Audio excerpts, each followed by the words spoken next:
My name is Gwen Koch. Just 3 days ago, I sat near the drafty kitchen doors of a Missouri Ozarks country club, swallowed by a faded gray sweater, while 50 affluent guests laughed at my existence. My father, Vernon, stood at the head of a sprawling mahogany table. He raised his crystal wine glass, pointed it directly at me, and announced to the entire room what gives her the right to sit here without a husband or a real career. He paused, letting the silence stretch before adding, "She just drifts along while the rest of us actually build something of value." My sister Natalie covered her mouth to hide a vicious smile. Her husband Preston shook his head in mock pity. The crowd erupted into condescending laughter, enjoying the spectacle of my public humiliation. I stayed perfectly calm. I reached for my goblet, feeling the cold condensation dampen my fingertips, and took a slow, measured sip of ice water. Because underneath that pathetic disguise, I was harboring a terrifying secret. I held the switch to a digital guillotine, and the fraudulent kingdom they were toasting was already standing on a trapdoor. Before I tell you how I dismantled my family's entire empire in a single night, take a moment to like and subscribe to Samantha Told Stories. Drop your age in the comments below if you have ever had to smile through the disrespect of people who severely underestimated who you really are. Now let me tell you how the uneducated spinster silenced the room.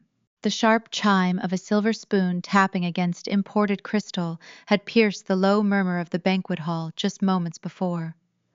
We were seated in the crown jewel of our local community, a place where legacy farmers and politicians gathered to display their status. Vernon wore a tailored charcoal suit that strained slightly against his broad shoulders, projecting the untouchable aura of a self-made manufacturing baron. Tonight was his grand anniversary dinner, an extravagant celebration of his supposed brilliance. He had started the toast by beaming at Natalie. She sat, draped in emerald silk, her posture rigid with practiced elegance, a diamond tennis bracelet flashing every time she reached for her champagne. Beside her sat Preston, his hair slicked back. He wore the smug expression of a man who believed his trendy, eco-agritech startup was reshaping the Midwestern economy. To the future, Vernon boomed his voice, carrying effortlessly over the string quartet playing softly in the corner. To Natalie and Preston, proof that in this family, we breed visionaries, we build empires. The guests murmured in agreement, raising their flutes. But my father was a man who required a dark contrast to make his own light shine brighter. He needed a shadow to step on. His eyes scanned the long table, drifting past the towering floral centerpieces until they locked onto me. I was the designated scapegoat, the cautionary tale presented for their amusement. When the laughter finally died down from his cruel punchline, they expected me to shrink. They expected my chin to tremble, my eyes to well with tears, and my shoulders to cave inward, just as they had for decades. They wanted a reaction that validated their superiority. Instead, an icy stillness bloomed in the center of my chest. The frightened, submissive daughter persona they relied upon perished in a single heartbeat. My pulse did not race. It slowed to a deliberate, methodical rhythm. Looking at my father's flushed, arrogant face, a cold satisfaction washed over me. He believed he was the apex predator of this room. He had no idea I was a venture capitalist managing a biotech holding company, and he certainly did not know that his days of pretending to be rich were numbered. I set my glass down, my eyes dropping to the sleek face of my watch. The countdown had silently begun. The sound of their amusement washed over me a tidal wave of polished cruelty. I kept my eyes fixed on the condensation sliding down my water glass. While Vernon soaked in the applause of his peers, the scent of roasted duck and expensive perfume faded from my senses. It was replaced by a phantom odor I knew too well. Dust, dry, cracked earth, and the sharp chemical tang of industrial fertilizer. Growing up in the Ozarks, Vernon did not treat me like a daughter. I was an unpaid employee, an inventory management system wrapped in a child's body. While Natalie spent her afternoons perfecting her backhand at the tennis academy and getting fitted for debutante gowns, I was confined to the windowless back office of my father's farm supply warehouse. I spent my teenage years buried under towering stacks of invoices, filing shipping manifests, and balancing ledgers by the flickering light of a dying fluorescent bulb. My hands were perpetually stained with printer ink and calloused from hauling boxes of agricultural manuals. Vernon would march into that cramped office, smelling of stale cigar smoke, and glance at the flawless spreadsheets I generated. He never offered a word of thanks. Instead, he would tap his thick finger against the desk and shake his head. "You do good paperwork, Gwen," he would say, his tone dripping with condescension. "But you lack the killer instinct. You are too quiet, too soft. You will always be a background player. Natalie has the fire to run the world. You are just built to carry the clipboard." My mother, Lorraine, sat right beside him at the banquet table, tonight her neck draped in pearls, her face frozen in a tight, practiced smile. She had spent my entire childhood treating my existence as a stain on her pristine social calendar. I vividly remember standing in our kitchen at 16, showing her a perfect score on my advanced placement calculus exam. Lorraine barely glanced at the paper. Instead, she grabbed my wrist, turning my ink-stained fingers over in the light. "Look at your fingernails, Gwen," she had sighed, smoothing the wrinkles out of her designer tennis skirt. "The women at the club ask why you never join the junior league. I have to tell them you prefer hiding in a warehouse. Try to present yourself better. People are talking." Lorraine passively endorsed every insult my father threw my way, because protecting her status at the country club was her primary objective. She viewed affection as a currency meant only for those who elevated the family brand. I was a poor investment, so I stopped seeking a return. They assumed my silence was a sign of defeat. They mistook my compliance for weakness. What Vernon never realized was that the grueling administrative labor he forced upon me was an unintended education. By the time I turned 18, I understood supply chain logistics profit margins and corporate restructuring better than any seasoned executive he employed. I packed a single duffel bag and took a one-way bus ticket to St. Louis, leaving the Ozarks and their suffocating expectations in the rearview mirror. I did not ask for a dime. I worked night shifts analyzing data for a modest chemical firm, saving every paycheck, channeling every ounce of my supposed lack of killer instinct into late-night online courses. Within 5 years, I launched my own independent consulting agency targeting distressed agricultural tech companies. By 30, I was the chief executive of a holding firm that acquired and optimized biotechnology ventures across the Midwest. I controlled patents that modernized the very agricultural sectors my father merely supplied. My firm orchestrated mergers between drone mapping technologies and localized farming grids. My net worth quietly eclipsed the combined fortunes of everyone sitting at the head of this banquet table. Yet whenever I visited home, I donned the armor of the pathetic failure.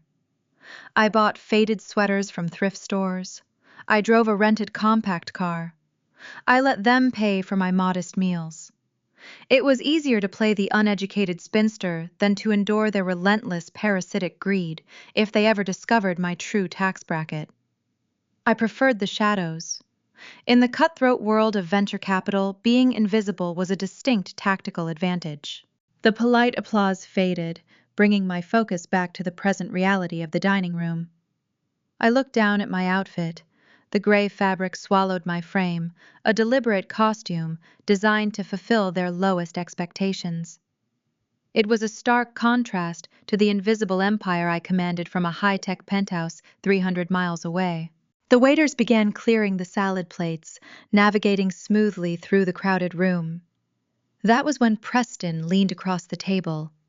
His slicked back hair caught the chandelier light, and the strong scent of his designer cologne hit my nose before he even opened his mouth. He rested his elbows on the white linen, shooting a pointed look at my feet. You know, Gwen Preston said his voice pitched low enough to avoid drawing the entire table's attention, but loud enough for Natalie to hear. If things are really that tight for you this month, Natalie and I could probably arrange a microloan. Or at least buy you some new shoes. You are wearing scuffed flats to a black tie event. It is embarrassing for Vernon to explain why his own flesh and blood looks like a charity case. Natalie let out a soft, breathy chuckle, taking a delicate sip of her champagne. I stared at Preston, keeping my expression entirely blank. I did not pull my feet beneath my chair. I did not flush with shame. I simply studied the man sitting across from me.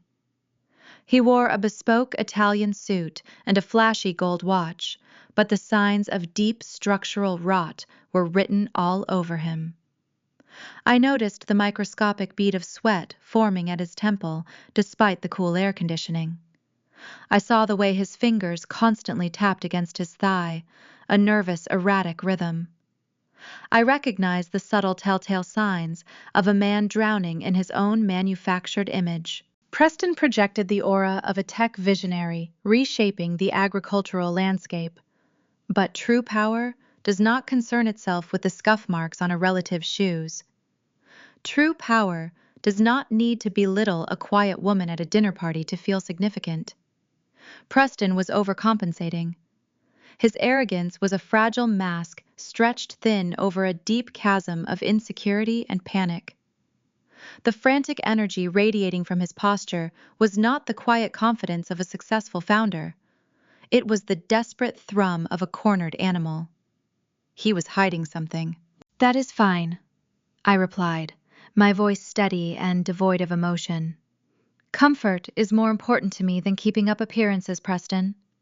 I am sure you understand the cost of trying to look successful." His jaw tightened, a microscopic flinch that told me my words had struck a hidden nerve. He scoffed, leaning back in his chair and adjusting his expensive silk tie. "Just trying to help," he muttered, looking away. "Some people just refuse to be elevated." I turned my gaze back to my father, who was now shaking hands with a local politician acting the part of the benevolent patriarch. My silent calculation whirred to life. Preston insulting my footwear was a petty skirmish, a small pebble tossed into a quiet pond. But it solidified my resolve. They were so eager to point out my perceived poverty, so desperate to elevate themselves by standing on my neck. The irony tasted like copper on my tongue. Just 3 weeks ago, the same arrogant patriarch currently holding court had stood in the doorway of my decoy apartment, a weeping, shattered shell of a man, begging for his life.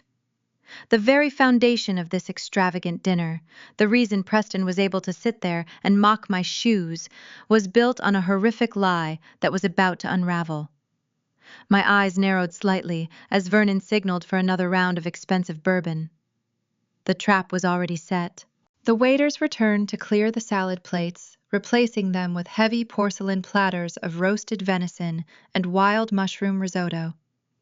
The rich, savory aroma filled the banquet hall, mingling with the scent of expensive perfumes and aged wine. The string quartet shifted to a lively, upbeat tempo, attempting to match the celebratory mood of the room. But the air around me felt thin. I breathed in slowly, keeping my posture relaxed while my mind processed the petty skirmish with Preston. Before anyone could take their first bite of the main course, Vernon stood up once more.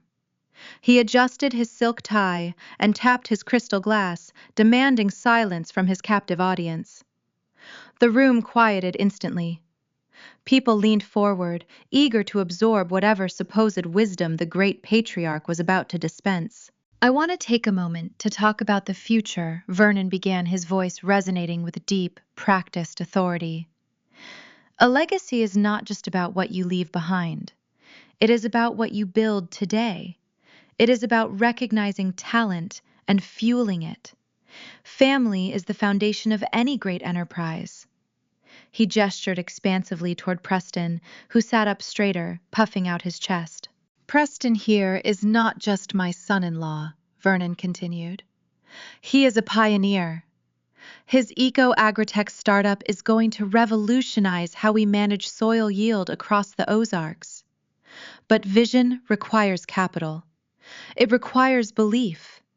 And tonight, Lorraine and I are putting our money exactly where our faith lies. We are officially injecting $150,000 of seed capital into his firm. The guests erupted into enthusiastic applause. Natalie beamed, resting her hand on Preston's arm in a show of perfect spousal support.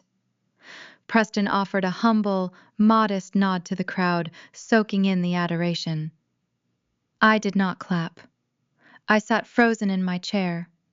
The elegant music, the clinking silverware, the cheerful chatter, all of it faded into a dull, rushing roar in my ears. $150,000. The exact figure repeated in my mind, echoing like a warning bell. The blood drained from my face, pooling in my chest, leaving my extremities ice cold. My fingers tightened around the stem of my water glass, gripping the fragile crystal so hard it threatened to shatter. Just 21 days prior, a severe thunderstorm had rolled through St. Louis. I was spending the evening in my decoy apartment, a cramped, slightly run-down, one-bedroom unit located in a working-class neighborhood. I maintained the modest lease specifically for situations where my family insisted on visiting. It was the perfect stage set for the struggling, uneducated spinster they believed me to be. That night, heavy rain battered the cheap single-pane windows. A frantic, desperate knock had startled me from my reading.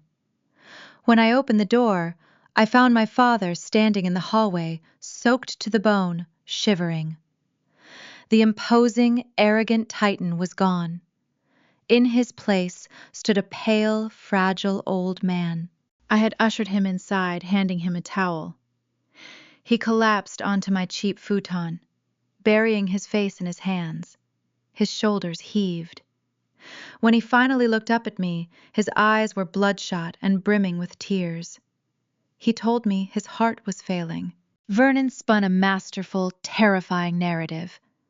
He claimed a routine checkup had revealed a severe degenerative valve condition. According to his story, the specialists in Missouri had given him less than a year to live. He wept, describing the sheer terror of his impending mortality.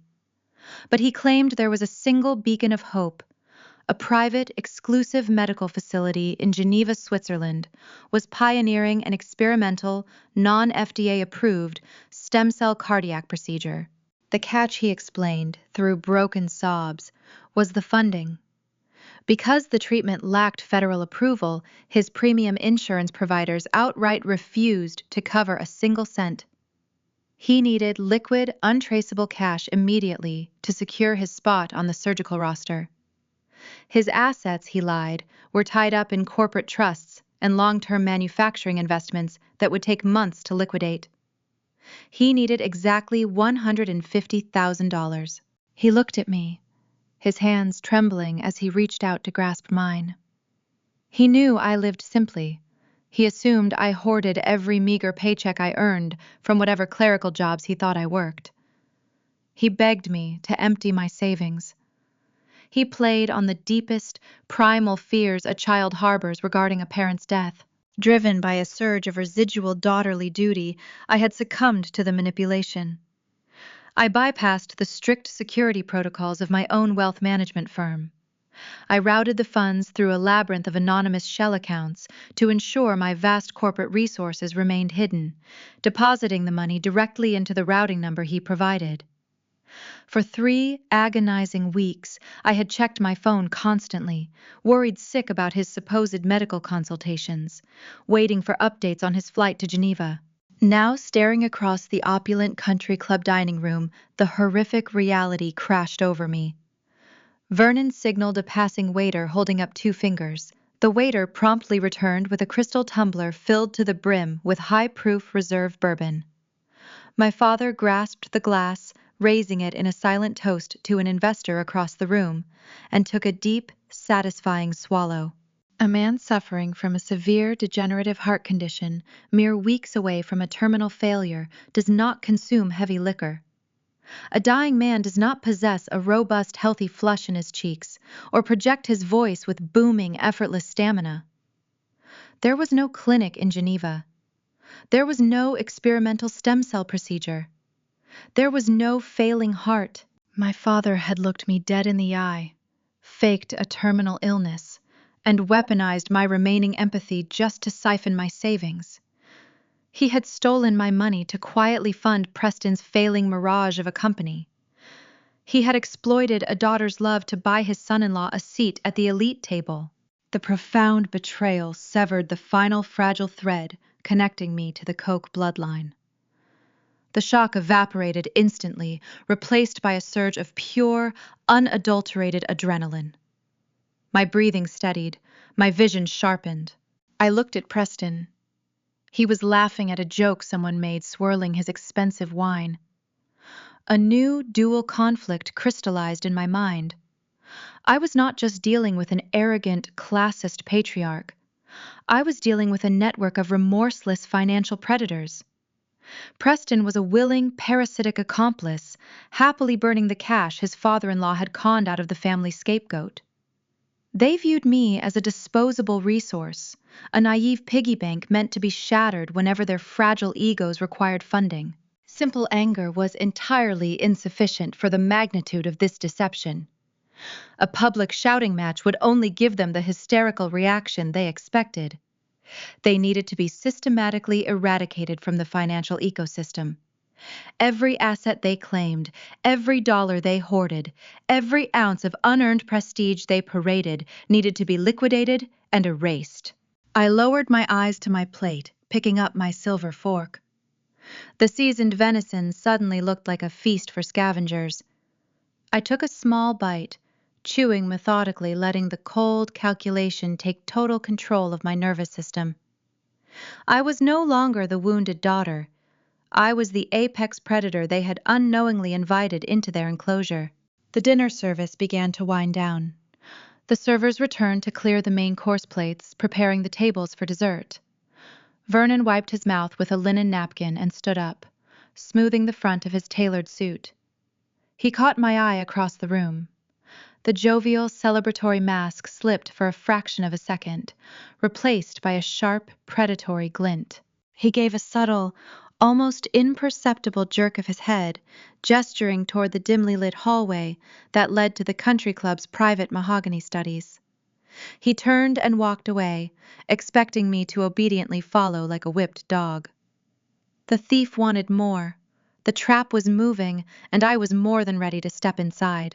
I slipped out of my chair while the rest of the banquet hall eagerly awaited the dessert course. The soles of my scuffed flats made no sound on the imported marble floors as I trailed a safe distance behind my father. The vibrant chatter of the dining room began to muffle, fading away as we transitioned into the secluded corridors of the country club. The air back here smelled of lemon polish and aged leather, a sharp contrast to the rich culinary aromas we had just left. Vernon did not bother checking over his shoulder to see if I was following. He possessed the sheer arrogance of a man who assumed his gravitational pull dictated the movements of everyone in his orbit. He reached the end of the hall and pushed open the thick oak door to a private mahogany study reserved for elite members. I stepped over the threshold. The heavy door shut behind me. The metallic click of the brass deadbolt sliding into place echoed through the quiet room. The public mask Vernon wore so perfectly outside vanished. The jovial benefactor disappeared, replaced by the ruthless enforcer I remembered from my youth. He marched toward the center of the room, where a sprawling antique desk dominated the space. He snatched a thick manila folder from the polished surface and slammed it down. The harsh slap of paper against wood made me flinch, an instinctual reaction I decided to utilize for my impending performance. "Sit down, Gwen," he commanded, pointing a rigid finger at the leather chair opposite the desk. We are going to finalize your contribution to this family. I kept my head bowed, letting my oversized sweater swallow my frame as I took the seat. I stared at the manila folder. "What is this?" I asked, keeping my voice barely above a whisper. Vernon flipped the cover open, revealing a dense stack of legal paperwork. A pristine silver fountain pen rested on top. "It is a collateral agreement," he stated, pacing slowly behind the desk. "Preston's eco-startup is expanding rapidly. We are scaling operations across the Ozarks, but scaling requires immediate liquid capital to satisfy the regional distributors. The bank needs a secondary asset to secure the extended credit line. I am linking your name to the corporate margin account. You are signing over the deed to your apartment as a guarantee." I stared at the dotted lines on the bottom page. The bold heading spelled out a sweeping power of attorney, accompanied by a strict property lien. A chilling realization settled over my skin. My father assumed my tiny, run-down decoy apartment in St. Louis was my only tangible asset. He believed I had spent a decade scraping together a boring, pathetic nest egg, hoarding pennies from low-level administrative jobs to afford that modest space. Now he wanted to rip it away. He did not need my apartment to fund an expanding business. A cramped, one-bedroom unit would barely cover a fraction of true corporate margins. He wanted my home because Preston's financial situation was clearly so desperate that they were scavenging for loose change. More importantly, Vernon wanted to assert total dominance. Stripping me of my only shelter would render me entirely dependent on his charity, effectively enslaving me to his whims. "I cannot sign this," I said, letting a deliberate tremor enter my voice. "That apartment is everything I have. If Preston defaults, I will be homeless." Vernon stopped pacing. His face darkened, the veins in his neck pulling taut. "You ungrateful, selfish disappointment," he hissed, leaning over the desk to crowd my personal space.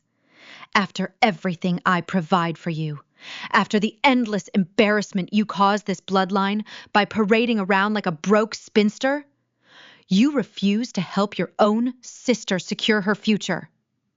He slammed his palms flat against the mahogany surface. "You will pick up that pen right now, Gwen. If you defy me, I will call my attorneys tomorrow morning and erase you from my estate. I will drag your name through the mud in every social circle in this state. You will not find a single entry-level job in Missouri. I will ensure you are shunned, cast out, and left to rot. Do you understand me? You will sign this lien, or you will cease to exist in my world." The sheer cruelty of his threat hung in the stagnant air of the study. He wanted to break me. He believed I was a fragile bird he could crush within his fist. I needed to arm my own traps.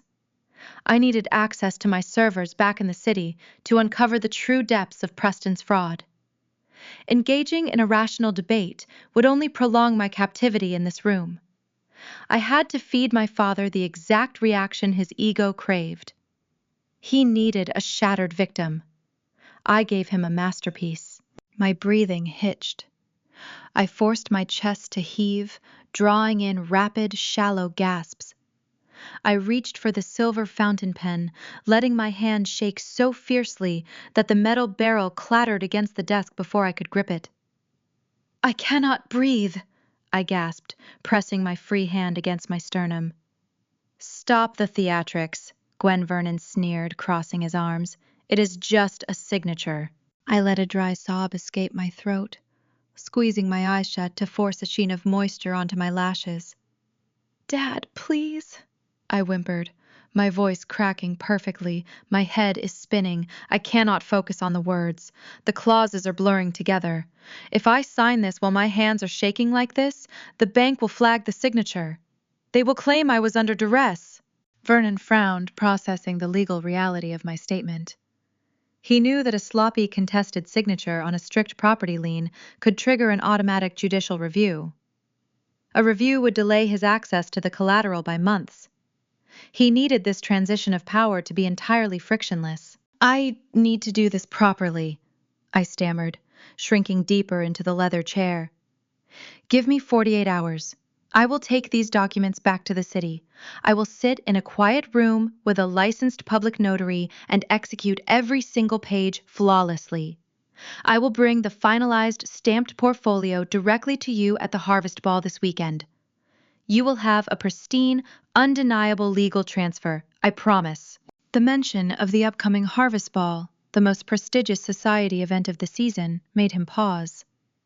He weighed the options. He wanted the collateral tonight, but the promise of an ironclad, uncontested transfer was too appealing to reject. He looked down at my trembling, pathetic form and smirked. He genuinely believed he had won. Fine, he said, his tone dripping with supreme authority. You have 48 hours. Take the paperwork. But hear me well, Gwen. If you show up to the Harvest Ball empty-handed, I will have the county sheriffs drag you out of that miserable little apartment by force. I nodded, frantically, gathering the thick stack of papers into my arms like a shield. I understand, I whispered. I will bring you exactly what you deserve. Vernon stepped back, unlocking the deadbolt and pulling the heavy oak door open. He gestured toward the hallway, dismissing me like a lowly servant. I scrambled out of the study, keeping my head bowed and my shoulders hunched. I navigated the long corridor, leaving the sounds of the anniversary dinner far behind me. The moment I pushed through the country club's rear exit and stepped into the crisp night air, the trembling vanished. My posture snapped straight. The fake tears dried instantly in the cool Missouri breeze. I walked toward my cheap rental car, clutching the fraudulent power of attorney. Vernon thought he had just secured the collateral to save Preston's sinking ship. He had no idea he had just handed me the keys to his own destruction. As I slid into the driver's seat and started the engine, my mind was already racing miles ahead. If Preston was desperate enough to steal my savings and leverage my tiny apartment, his eco-agritech startup was hiding a fatal flaw. I pulled out of the parking lot, steering the car toward the highway back to St. Louis. It was time to log into my servers and tear Preston's glossy mirage apart, piece by digital piece. The highway blurred into a ribbon of dark asphalt as I pushed the rental car toward the city lights of St. Louis. I gripped the steering wheel, feeling the rough texture of the synthetic leather against my palms. The rustic, suffocating hills of the Ozarks faded in the rearview mirror, replaced by the towering steel and glass structures of the urban skyline. I parked in the subterranean garage of a luxury high-rise, bypassing the public lobby for a private biometric elevator. The doors slid open to reveal my actual reality. A sprawling, minimalist penthouse suspended 40 floors above the Mississippi River. Floor-to-ceiling windows framed the glowing city below, offering an unobstructed panoramic view of a world I had conquered on my own terms. The air inside the penthouse smelled of expensive cedar and ozone, a sharp contrast to the stale cigar smoke and cheap cologne clinging to my memory of the country club. I shrugged off the oversized gray sweater, letting it fall to the polished concrete floor. Peeling away that itchy fabric felt like shedding a dead skin. I unknotted my hair, letting it fall loose around my shoulders. I traded my scuffed flats for bare feet, stepping fully into my true identity. My home office sat at the center of the penthouse, operating as a high-level command center. 3 curved monitors glowed to life, illuminating the dark room with a cool blue hue. The servers hummed a steady, low frequency that grounded my racing thoughts. Preston claimed his eco-agritech startup utilized AI-driven drone mapping for Ozark soil yield optimization. It was an impressive string of buzzwords designed to open the checkbooks of legacy farmers who wanted to modernize their crops but lacked the technical literacy to understand the fine print. I deployed a suite of proprietary penetration tools developed by the cybersecurity wing of my own biotech holding firm. I had spent years building a team of elite software engineers who routinely secured international corporate networks. Breaking into a local startup's back end was effortless. Preston's digital perimeter fell apart in less than 4 minutes. His firewalls resembled a broken screen door held together by cheap tape. I bypassed the administrative logs, leaving zero trace of my unauthorized entry, and pulled the source code. The truth stared back at me in stark lines of empty data. There were no patents. There was no proprietary software in development. His client portal linked to automated bots and generic stock photos of smiling agricultural technicians standing in random cornfields. Preston was not a visionary reshaping Missouri farming. He was a highly motivated, sloppy con artist running a glossy mirage designed to separate gullible investors from their capital. I reached for my coffee mug, ready to dive deeper into his ledger, when a sharp chime echoed from my secondary monitor. A red notification flashed across the screen, connected directly to the concealed security cameras at my decoy apartment across town. My stomach tightened. The live feed showed a woman standing outside the peeling front door of the rundown unit, tapping her manicured foot impatiently. It was my mother. Lorraine had decided to conduct a surprise inspection. She pulled her designer coat tighter around her shoulders, looking at the modest hallway with sheer revulsion. She raised her hand and knocked hard on the cheap wood. If she realized the apartment was empty, the illusion would shatter before I could spring my trap at the harvest ball. I routed the doorbell audio through my secure server, tapping a key to open the intercom channel. "I am in the shower, Mom," I said, keeping my voice muffled and breathless. "Give me 10 minutes." Lorraine sighed loudly, the sound crisp through the hidden microphone. "Hurry up, Gwen. I do not want to stand in this filthy corridor all night. It smells like cheap cooking oil and failure out here." I grabbed my car keys and sprinted toward the private elevator. The drive across the city required breaking several traffic laws, gripping the steering wheel tight as I navigated the slick urban streets. The neon lights of downtown blurred into the dim yellow street lamps of the working-class neighborhood, where I maintained the decoy lease. I parked 2 blocks away to hide the luxury vehicle and ran the remaining distance, slipping through the dark alleyway entrance. I unlocked the back door of the decoy unit, stripping off my tailored blouse and throwing on a faded bathrobe. I splashed cold water on my face and hair to simulate a shower, grabbing a towel just as I unlatched the front door.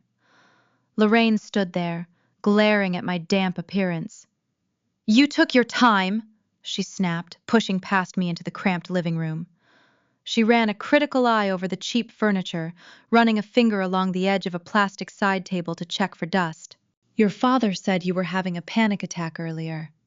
I came to make sure you were not doing anything foolish before the harvest ball. You know how important optics are to this family. We cannot have you crying in a corner while Preston introduces his new investors to the country club elite." I tightened the robe around my waist, projecting the exact timid demeanor she expected.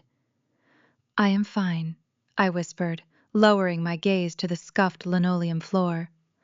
"Just a little overwhelmed by the paperwork Vernon gave me." Lorraine scoffed, examining a framed picture of a generic landscape hanging crookedly on the wall. "Overwhelmed is your natural state, Gwen. You always lack the stamina required for real success. Just sign the documents and stay out of the way. Do not embarrass your sister this weekend. Natalie is on the verge of a major social elevation, and your gloomy presence is a constant anchor dragging us down." She stayed for 10 agonizing minutes, inspecting the modest surroundings to fuel her own superiority complex. She complained about the temperature of the room, the lack of proper lighting, and the supposed noise from the upstairs neighbors. When she finally walked out the door, complaining about the stain on the hallway carpet, I locked the deadbolt and exhaled a ragged breath. The physical intrusion proved how little boundaries meant to them. They viewed my space and my peace as their personal property, meant to be inspected and criticized at their convenience. The ticking clock of the harvest ball deadline pressed against my temples. I changed back into my own clothes, leaving the decoy apartment behind, and returned to the impenetrable safety of my penthouse. I sat back down in my ergonomic chair, bringing up the financial routing numbers Vernon had provided during his weeping performance 3 weeks ago. I needed to trace the stolen $150,000. I ran a deep packet inspection, pulling the transaction logs from Preston's shell company.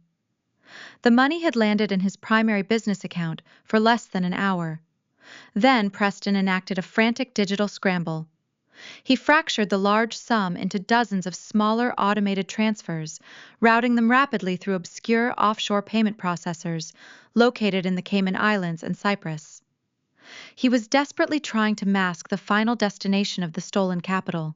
My fingers flew across the illuminated keyboard, tracking the digital breadcrumbs. Preston, utilizing foreign banks to launder illicit funds obtained through medical fraud, elevated his petty local scam into a severe federal crime. He was committing wire fraud across international lines, leaving a glaring digital footprint that even a junior financial analyst could easily follow. But people do not launder money through international processors unless they are trying to hide payments to entities that operate in the dark. Preston was bleeding cash fast. I stared at the glowing lines of fractured transactions, realizing the agricultural scam was just the surface level of his deception. He was funneling enormous amounts of capital into a black hole. I needed to know exactly where those offshore payments were landing. The digital trail pointed towards something far more sinister than fake drone mapping software. The encrypted ledgers held the key to a revelation that would shatter Natalie's perfect marriage and drag the entire family into the criminal underworld. My eyes scanned the remaining encrypted blocks, setting the stage to uncover the true depths of his degenerate lifestyle. The glow of the monitors bathed my penthouse office in a pale blue light as I stared at the fractured transaction logs. The offshore payment processors in Cyprus and the Cayman Islands were just a digital smokescreen. Preston believed routing the stolen $150,000 through foreign entities would render the cash invisible to local authorities. He underestimated the tools at my disposal. I deployed a sophisticated tracing algorithm developed by the cybersecurity division of my biotech firm. The program was designed specifically to follow laundered funds across international borders. It worked flawlessly, analyzing the fragmented data packets and tracking the money as it rebounded back onto American soil. The capital did not go toward agricultural research or software development. It landed directly in a series of obscure, untraceable cryptocurrency wallets based in Chicago. I isolated the digital signatures associated with those wallets and initiated a reverse lookup on the server clusters. The results populated my screen, sending a chill down my spine. Those servers were notorious within cybersecurity circles. They belonged to a ruthless underground sports betting syndicate. Preston was not a visionary entrepreneur suffering from a temporary cash flow problem. He was a degenerate gambler, drowning in profound debt. He owed exorbitant sums to men who operated far outside the boundaries of polite society. The fake medical emergency my father orchestrated, the tears, the desperate pleading, it was all designed to pay off dangerous bookies. The realization painted a pathetic picture of the man my sister married. Preston always strutted into our family gatherings, wearing bespoke Italian suits and lecturing the room about risk and reward. He framed himself as a bold market disruptor, willing to take calculated chances to revolutionize farming. His actual risks involved placing desperate wagers on collegiate sports, attempting to recover from previous staggering losses. He was feeding stolen investor capital straight into a bottomless pit of illegal betting. The sheer stupidity of his actions defied logic. Criminals drowning in debt rarely operate on logic. They act on pure panic. The Chicago gambling markers explained the sudden urgency behind Vernon's weeping performance, but they did not account for the chronic, steady hemorrhage of capital over the past 2 years. A startup experiencing normal growing pains burns cash, but Preston's company was bleeding dry at an alarming, consistent rate. I needed to breach his personal banking applications to see the full picture. Bypassing standard consumer-level security protocols took mere seconds. I fed a localized script into the banking portal, fracturing his login credentials and opening his private ledgers. The screen populated with endless lines of expenses. My eyes scanned the lengthy columns of red numbers. I spotted a recurring pattern of exorbitant wire transfers executing on the first of every month. Preston categorized these frequent payments as independent consulting fees. The label was a lazy attempt to disguise illicit spending. I highlighted the receiving routing numbers and ran a swift query through public financial registries. The recipient was not a consulting firm or a software developer. It was a high-tier luxury property management group located in the upscale downtown district of Kansas City. I pivoted my attack, slicing into the property management tenant portal. Their firewalls were practically non-existent. I pulled the active lease agreements matching the payment schedules. The documents were not registered under Preston's name, nor were they connected to his fake eco startup. They were leased to two different women, barely in their 20s. I ran a quick background search, pulling their public social media profiles. The truth was grotesque and undeniable. They were professional sugar babies. Their digital feeds were flooded with photos of designer handbags, expensive champagne, and sprawling Kansas City penthouses. They were posing in the exact same penthouses my stolen funds were currently paying for. Preston was maintaining an illicit dual life, keeping two mistresses dripping in luxury, while his wife paraded around the country club boasting about her perfect marriage. The betrayal was staggering in its scope. He was funding his infidelity with capital conned out of his father-in-law and the money Vernon stole from me. They were a circle of parasites, feeding off each other, blind to the impending collapse. I leaned back in my ergonomic chair, processing the sheer volume of his deception. I needed to know the extent of Natalie's involvement. My sister possessed an arrogant, unearned sense of superiority, but she was not ignorant of basic arithmetic. The lavish lifestyle she enjoyed required steady funding, and the sudden disappearance of large sums from their joint accounts should have raised red flags. I targeted their private cloud storage, penetrating an encrypted messaging server they used for personal communication. I sifted through thousands of mundane texts until I found a highly volatile exchange dated 3 months prior. Natalie had noticed a missing $40,000. She confronted Preston, demanding an explanation for the drained account. Preston's response was a masterful manipulation. He fed her a vague story about offshore tax havens and untraceable investments designed to shield their growing wealth from federal auditors. He claimed he was protecting their future by hiding assets. Instead of demanding actual proof or contacting an accountant, Natalie accepted the lie. She praised his financial cunning, calling him brilliant. She willfully turned a blind eye to the missing capital, preferring the illusion of a wealthy rogue investor husband over the terrifying reality of a financial investigation. Her willful ignorance made her a willing accomplice in her own ruin. She chose the comfortable lie because confronting the truth required sacrificing her pristine social status. Natalie preferred to look down on me and my cheap shoes rather than examine the crumbling foundation of her own life. She was proudly dancing on the deck of a sinking ship. I felt a surge of cold satisfaction, knowing the impending impact would shatter her manufactured reality into a million irreparable pieces. I spent the next hour meticulously gathering the digital evidence. I downloaded the explicit text messages, the illegal gambling markers, the offshore routing receipts, and the luxury lease agreements. Every photo, every invoice, every frantic message between Preston and his bookies was captured and cataloged. I secured the payload on my local solid-state drive, encrypting the files behind a military-grade firewall. I now possessed the exact ammunition required to detonate Natalie's unearned life and send Preston to a federal penitentiary. The trap for the golden couple was fully armed. I took a slow sip of cold coffee, turning my attention back to the primary architect of my lifelong misery. Preston was just a parasitic branch on a rotting tree. Vernon was the root. He was the one who looked me in the eyes and faked a terminal illness.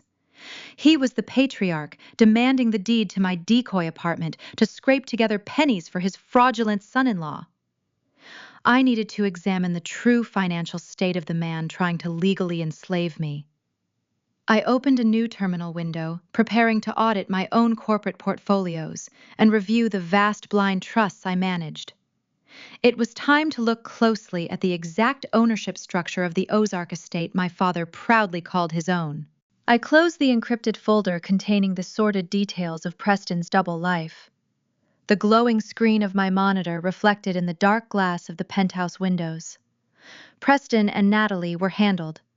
Their unearned reality was neatly packaged into a digital bomb waiting for detonation. But they were merely symptoms of a much larger disease. Vernon was the primary infection. He was the arrogant patriarch who looked his own daughter in the eye and fabricated a terminal heart condition to steal her savings. He was the man who locked me in a mahogany study and demanded the deed to my decoy apartment. To construct the perfect, inescapable revenge, I needed to look closely at the exact ownership structure of the Ozark estate my father proudly called his own. I opened a new secure portal on my terminal, bypassing standard biometric checks to access my highest-level corporate portfolios. I navigated past the biotech acquisitions and the venture capital holdings, clicking into a deeply buried directory labeled Vanguard Horizon LLC. It was a blind trust I had established 3 years ago. A massive, staggering revelation lay hidden inside those encrypted ledgers. 3 years prior, Vernon's agricultural manufacturing business had suffered a catastrophic collapse. His reckless leveraging and outdated operational methods had finally caught up with him. He had maxed out his credit lines, defaulted on massive commercial loans, and leveraged the family estate to the breaking point. The banks were mere days away from initiating a highly public, humiliating foreclosure. They were going to strip him of his country club memberships, seize his imported luxury vehicles, and throw him out of his sprawling Ozark mansion. He was completely, absolutely bankrupt. At that time, my biotech holding company had just secured a massive round of Series C funding. My personal wealth had skyrocketed into the 9-figure range. Even though Vernon had treated me like unpaid warehouse labor my entire life, a naive, fractured piece of my heart still craved his approval. I could not bear the thought of watching my parents lose their home and face social ruin. But I also knew my father's ego was a fragile, dangerous thing. If he ever discovered that his uneducated spinster daughter had bailed him out, he would have resented me until his dying breath. So I hired intermediary lawyers and hid behind the Vanguard Horizon Blind Trust. I quietly purchased every single cent of his toxic debt from the regional banks. I paid off his aggressive commercial creditors in full. I effectively bought the sprawling Ozark estate, securing the physical deed under the name of my shell corporation. I allowed Vernon to believe that a miraculous anonymous private equity firm had stepped in to restructure his loans, out of sheer belief in his manufacturing brilliance. It was a colossal lie, built entirely to shield a man who did not deserve my protection. For 3 entire years, Vernon and Lorraine had been living completely on my payroll. The designer clothes my mother flaunted at the country club, the premium bourbon my father drank, the luxury cars parked in their circular driveway. It was all funded by a quiet monthly stipend that I funneled into an account Vernon falsely believed was generating passive income from his restructured investments. They were eating food I bought, sleeping under a roof I owned, and maintaining a lavish lifestyle my company paid for. And in return, they treated me like a burdensome peasant.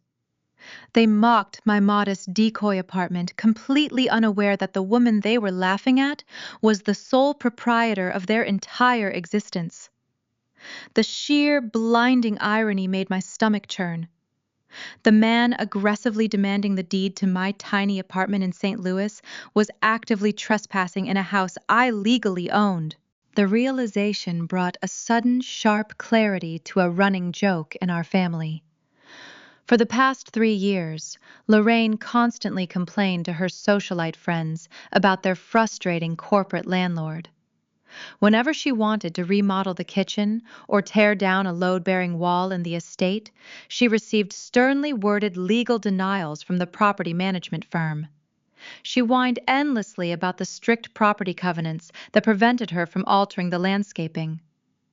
She had no idea that the tyrannical corporate landlord denying her requests was actually me, sitting in my penthouse, reviewing property alteration forms and tossing them into the digital trash. My fingers hovered over the keyboard.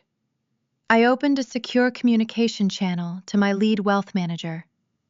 His name was Bennett, an elite financial strategist who knew the intricate, tangled web of my family assets better than anyone on earth. "Bennett," I said into the microphone, keeping my voice entirely stripped of any familial warmth. "I need you to pull up the complete financial dossier on the Vanguard Horizon Blind Trust. Every single ledger, every bank statement, and every property deed we hold concerning the Ozark estate. Leave no stone unturned." I heard the rapid, rhythmic clacking of a mechanical keyboard through the speakers. "Pulling it up now," Bennett replied smoothly. His tone was perfectly composed, but I could hear the subtle undercurrent of anticipation. He had watched me endure my family's psychological abuse for years, always advising me to cut them loose and liquidate the trust. "Are we finally initiating the reclamation protocols?" he asked. "We are," I confirmed, staring at the glowing property deed on my monitor. "It is time to close the accounts and tear down the illusion completely." I instructed Bennett to activate the auto-reclamation clauses embedded deep within the original, heavily obfuscated deed of trust. When Vernon and Lorraine signed the restructured residency agreements 3 years ago, they unknowingly bound themselves to a strict legal covenant. That specific clause allowed for immediate, unchallengeable eviction and total asset forfeiture if the residents engaged in any form of financial fraud or malicious litigation against the parent company. Vernon faking a medical emergency to steal $150,000 from the CEO of that parent company absolutely qualified as financial fraud. "Draft the foreclosure notices for the primary residence," I commanded. "Prepare the legal orders to immediately freeze their passive income stipends. I want their bank accounts locked down solid. I want the asset reclamation documents ready for my signature. We are going to legally reclassify my parents from wealthy property owners to hostile trespassers in a matter of milliseconds." Bennett typed furiously on his end, confirming the deployment of the legal injunctions. "The documents will be drafted and loaded into the execution queue within the hour," he stated. "Once you give the final authorization, they will have absolutely zero legal recourse. The county sheriffs will have the authority to remove them from the premises immediately." I nodded, even though he could not see me. I wanted the execution to be entirely flawless, but a trap of this magnitude, targeting individuals as inherently ruthless and cornered as Vernon, required an absolute, unbreakable foundation. I could not just drop the hammer based on a digital paper trail. If they suspected my deception, they might try to paint themselves as the victims of a confused, vengeful daughter. They would try to manipulate the narrative, claiming they only took the money to protect me, or some other sickening lie. I needed absolute, undeniable proof of their premeditated malice. I needed a recording of their true intentions, spoken in their own arrogant voices when they thought nobody was listening. To completely sever the final, lingering shred of daughterly guilt I had, to hear them hang themselves. I ended the call with Bennett and pushed my chair away from the desk. I walked over to a secure wall safe hidden behind a minimalist painting in my office. I spun the combination dial, retrieving a small, rigid object no larger than a coat button. It was a military-grade micro-audio transmitter, completely self-powered, and coated in an undetectable matte black finish. It was equipped with an ambient noise filtering microphone capable of capturing a whisper from 3 rooms away. I needed to plant this device inside their sprawling Ozark estate. I had to walk right back into the lion's den before the harvest ball to set the final surveillance tripwire. The thought of stepping foot in that house again sent a spike of cold adrenaline through my veins, but it was a necessary tactical maneuver. I squeezed the tiny transmitter in my palm, preparing to secure the evidence that would finally burn their fraudulent kingdom to the ground. The morning sun cast long shadows across the Missouri highway as I navigated my cheap rental car back toward the Ozarks. The drive took a little over 3 hours, but my mind was completely occupied with the precision of my impending strike. I wore the faded gray sweater again, paired with scuffed denim jeans. I needed to look entirely compliant and thoroughly defeated. On the passenger seat rested a plain manila envelope containing a few meaningless tax forms I had printed from a public government database.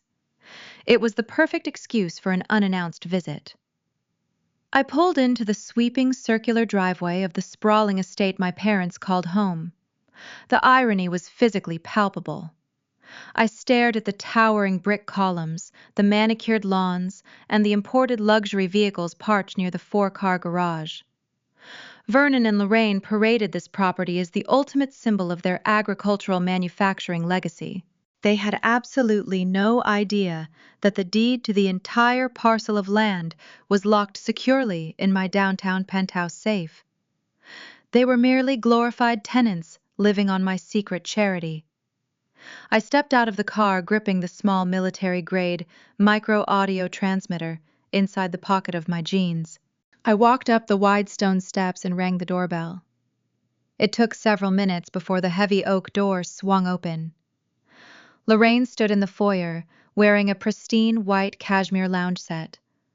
Her initial look of mild annoyance immediately morphed into a glare of profound disgust as she took in my frumpy appearance. She did not open the door wide enough to welcome me inside. She demanded to know why I was loitering on her porch uninvited. I kept my head bowed, handing her the manila envelope. I told her these were secondary identity verification forms the bank required before I could officially sign over the deed to my St. Louis apartment. I explained that Vernon needed to review them before the harvest ball. Lorraine snatched the envelope from my hands with a sharp sigh of irritation. She told me to wait in the kitchen so I would not track dirt onto her expensive imported rugs. She turned on her heel, marching down the long hallway toward Vernon's private study to deliver the paperwork. This was the exact window of opportunity I had calculated. The moment she disappeared around the corner, I abandoned my timid posture. I moved with rapid, silent efficiency. I bypassed the drafty kitchen entirely and slipped into the formal dining room. The space was dominated by a massive, custom-built mahogany table, surrounded by 12 velvet-upholstered chairs. This was the room where my family held their most strategic discussions, where they drank expensive bourbon and plotted their social maneuvers. I dropped to my knees, crawling under the heavy wooden table. I reached into my pocket and peeled the adhesive backing off the tiny black transmitter.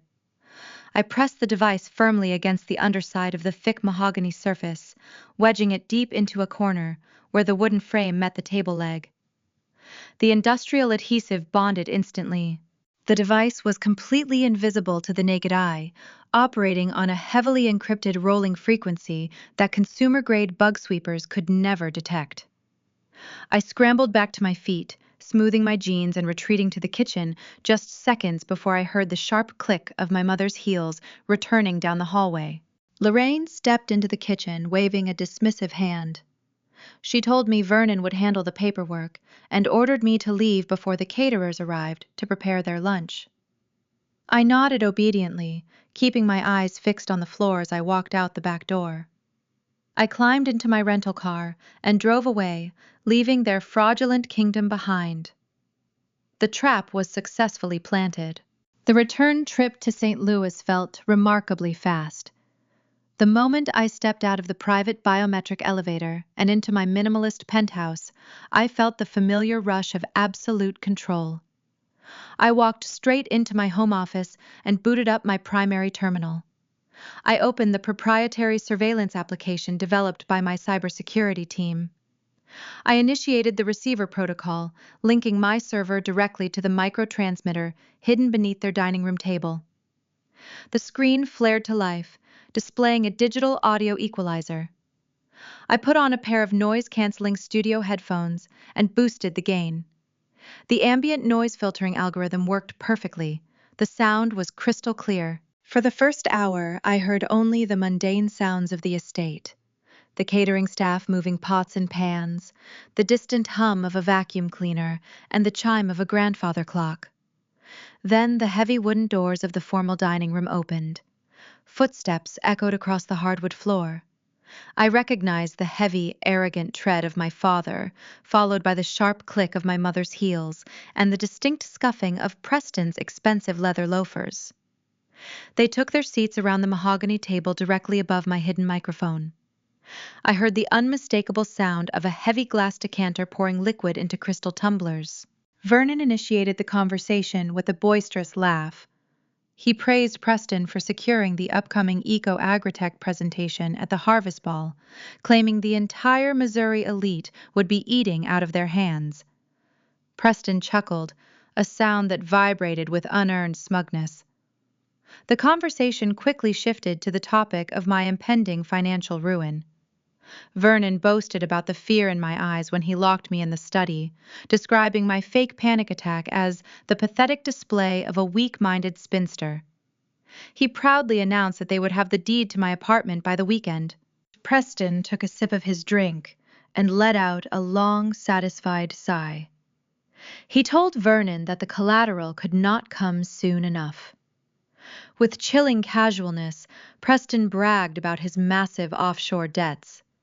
He openly admitted that the initial $150,000 Vernon had provided, the money my father stole, using a fake terminal illness, had successfully kept the Chicago syndicate from breaking his legs. Preston laughed as he referred to me as their gullible safety net, claiming my pathetic life savings were finally serving a useful purpose.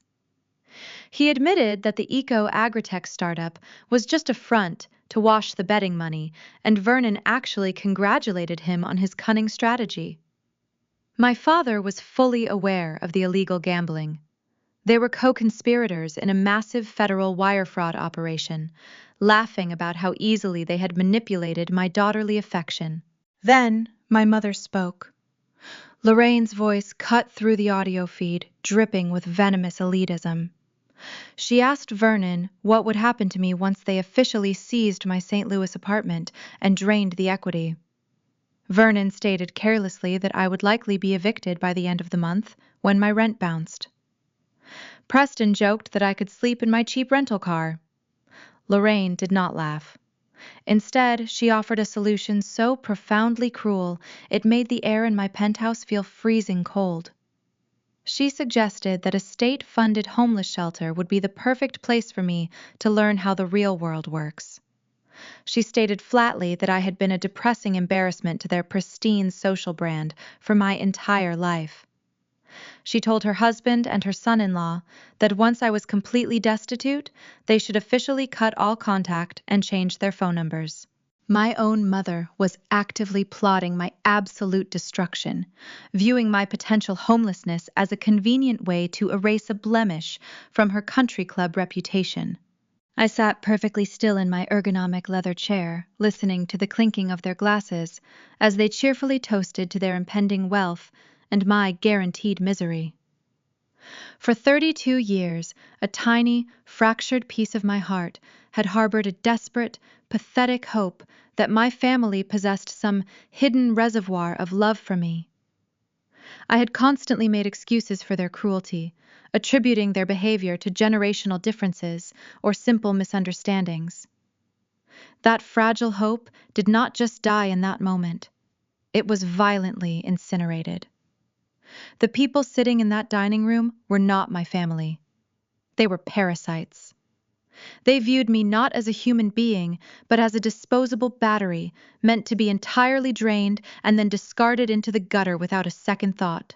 Any lingering trace of familial empathy vanished from my chest, replaced by a terrifying Arctic void.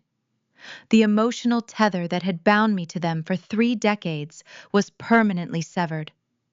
The internal conflict that had plagued me, the nagging, daughterly guilt, was entirely resolved. I felt nothing but a pure clinical drive to annihilate them. I reached out and pressed the record button on my terminal, capturing every single vile word they spoke. I secured the audio file, saving it across 3 separate encrypted servers. It was the ultimate failsafe, a digital weapon that would completely neutralize any future attempts at maternal manipulation or public sympathy. I pulled the heavy headphones off my ears, leaving the silence of my penthouse to wash over me. The surveillance tripwire had worked exactly as intended. I now possessed undeniable proof of their premeditated malice. The fake medical emergency, the gambling syndicate, the federal wire fraud, and the plot to leave me homeless were all documented and verified. They thought they were untouchable predators hunting a weak target. They had absolutely no idea that the prey they were mocking had already built a digital guillotine directly over their necks. I turned my attention to the massive dual monitors dominating my workstation, preparing to link the legal and financial destruction protocols. It was time to arm the execution timer and ensure they would never take another dollar from anyone, ever again. The silence inside my sprawling penthouse felt absolute and pristine, echoing the newfound emptiness in my chest. The audio recording of my mother plotting my homelessness had burned away the final pathetic remnants of my familial loyalty, leaving behind a chilling, immaculate clarity. I sat at the center of my command station, staring at the glowing dual monitors. The time for gathering intelligence and playing defensive maneuvers was permanently over. I possessed the undeniable proof of their federal crimes and their malicious domestic betrayals. I needed to forge those secrets into an unstoppable weapon. I opened a highly classified encrypted communication channel connecting directly to the senior partners of my elite corporate legal division. My lead litigation attorney answered the secure line immediately. His name was Callahan, a notoriously ruthless corporate lawyer who had spent decades dismantling fraudulent hedge funds before I recruited him to protect my biotechnology empire. I did not offer any polite greetings. I instructed Callahan to mobilize our entire offensive legal unit. I transmitted the digital dossier containing the verified audio recording, along with the financial logs detailing the stolen $150,000. I commanded him to finalize the Vanguard Horizon asset reclamation protocols. Because Vernon had orchestrated a deliberate financial fraud using a fabricated medical emergency, he had catastrophically breached the hidden residency covenant of his Ozark estate. Assurance. Callahan reviewed the data packets, his keystrokes echoing sharply through my desktop speakers. He confirmed that the evidence was legally ironclad. Under Missouri property statutes, a documented instance of severe financial extortion enacted against the primary title holder immediately nullified any standard tenant protections. There would be no 30-day grace period and no opportunity for Vernon to appeal to a sympathetic local judge. Callahan drafted the unchallengeable eviction mandates, linking them directly to the county sheriff's dispatch system. The moment I authorized the strike, law enforcement would have the absolute legal jurisdiction to physically remove my parents from the premises. They were going to be rendered instantly homeless, stripped of the sprawling mansion they used to project their false superiority. But seizing the physical property was only the opening sequence of my retaliation. I opened a secondary channel, linking Bennett, my senior wealth manager, into the secure conference call. I ordered Bennett to weaponize our institutional banking leverage. We drafted emergency court-ready legal injunctions demanding the immediate total freezing of every single financial asset connected to Vernon, Lorraine, and Preston. Their domestic checking accounts, their offshore holding trusts, their retirement portfolios, and their commercial lines of credit were going to be locked down tight into solid blocks of ice. The platinum debit cards they flashed at the country club would transform into useless pieces of plastic. They would not be able to purchase a single tank of gas or buy a cup of coffee once the injunctions hit the banking mainframes. The third phase of the execution required a far more devastating touch. Preston's illegal activities extended well beyond local fraud. He was actively funneling stolen investor capital through foreign payment processors in Cyprus and the Cayman Islands to satisfy a violent underground sports betting syndicate in Chicago. I patched the lead architect of my network engineering team into the secure server. I instructed her to compile automated fraud tips containing Preston's exact offshore routing numbers, the encrypted cryptocurrency wallet addresses, and the explicit gambling markers. We directed these comprehensive data packets straight toward the cybercrime divisions of the Securities and Exchange Commission and the Internal Revenue Service. The American federal justice system does not show mercy to arrogant con artists who commit international wire fraud to fund illegal gambling rings. Preston was not just going to lose his fake eco-agritech startup. He was going to face decades inside a federal penitentiary. Every mechanism of their destruction was now perfectly designed and legally verified. However, I absolutely refused to leave the actual deployment to human chance. A manual execution required me to press a button on a mobile device or a laptop during the upcoming event. Manual triggers were inherently vulnerable to unpredictable variables. A bad cellular connection, a sudden physical altercation, or a confiscated phone could easily delay the data strike. I needed an execution protocol so rigidly inflexible that absolutely nothing on Earth could stop the avalanche once it began to fall. I ordered my network engineers to construct a synchronized, automated countdown timer within the core architecture of my primary server. We linked the unchallengeable property eviction notices, the emergency banking injunctions, and the federal fraud tips directly into the automated payload. The entire arsenal of legal and financial ruin was loaded into a single, devastating digital package. I pulled up the official itinerary for the Harvest Ball. The event was the absolute pinnacle of Missouri high society, serving as a massive charity gala where the wealthiest local elites gathered to flaunt their status. Vernon had secured the highly coveted position of keynote speaker. He planned to stand on the grand stage and proudly announce Preston's fraudulent eco-agritech company to hundreds of gullible, affluent investors. The schedule indicated that Vernon would begin his arrogant toast at exactly 8 in the evening. That was the precise moment he would feel the most powerful, the most secure, and the most inherently superior to everyone else in the room. I typed the execution time into the terminal field, setting the automated deployment for exactly 8 in the evening on the night of the gala. Setting the clock was only the first half of the equation. To make this a true, inescapable dead man switch, I had to completely remove my own ability to cancel the launch. There could be no last-minute crisis of conscience, no sudden surge of misplaced daughterly guilt, and no yielding to whatever emotional manipulation they might attempt when I walked into the banquet hall. I opened a military-grade cryptographic key generator on my desktop. I instructed the complex algorithm to create a massive 256-character randomized alphanumeric password. The screen instantly filled with an impossibly long string of meaningless symbols, numbers, and letters. I applied this monstrous password to the cancellation protocol of the countdown timer.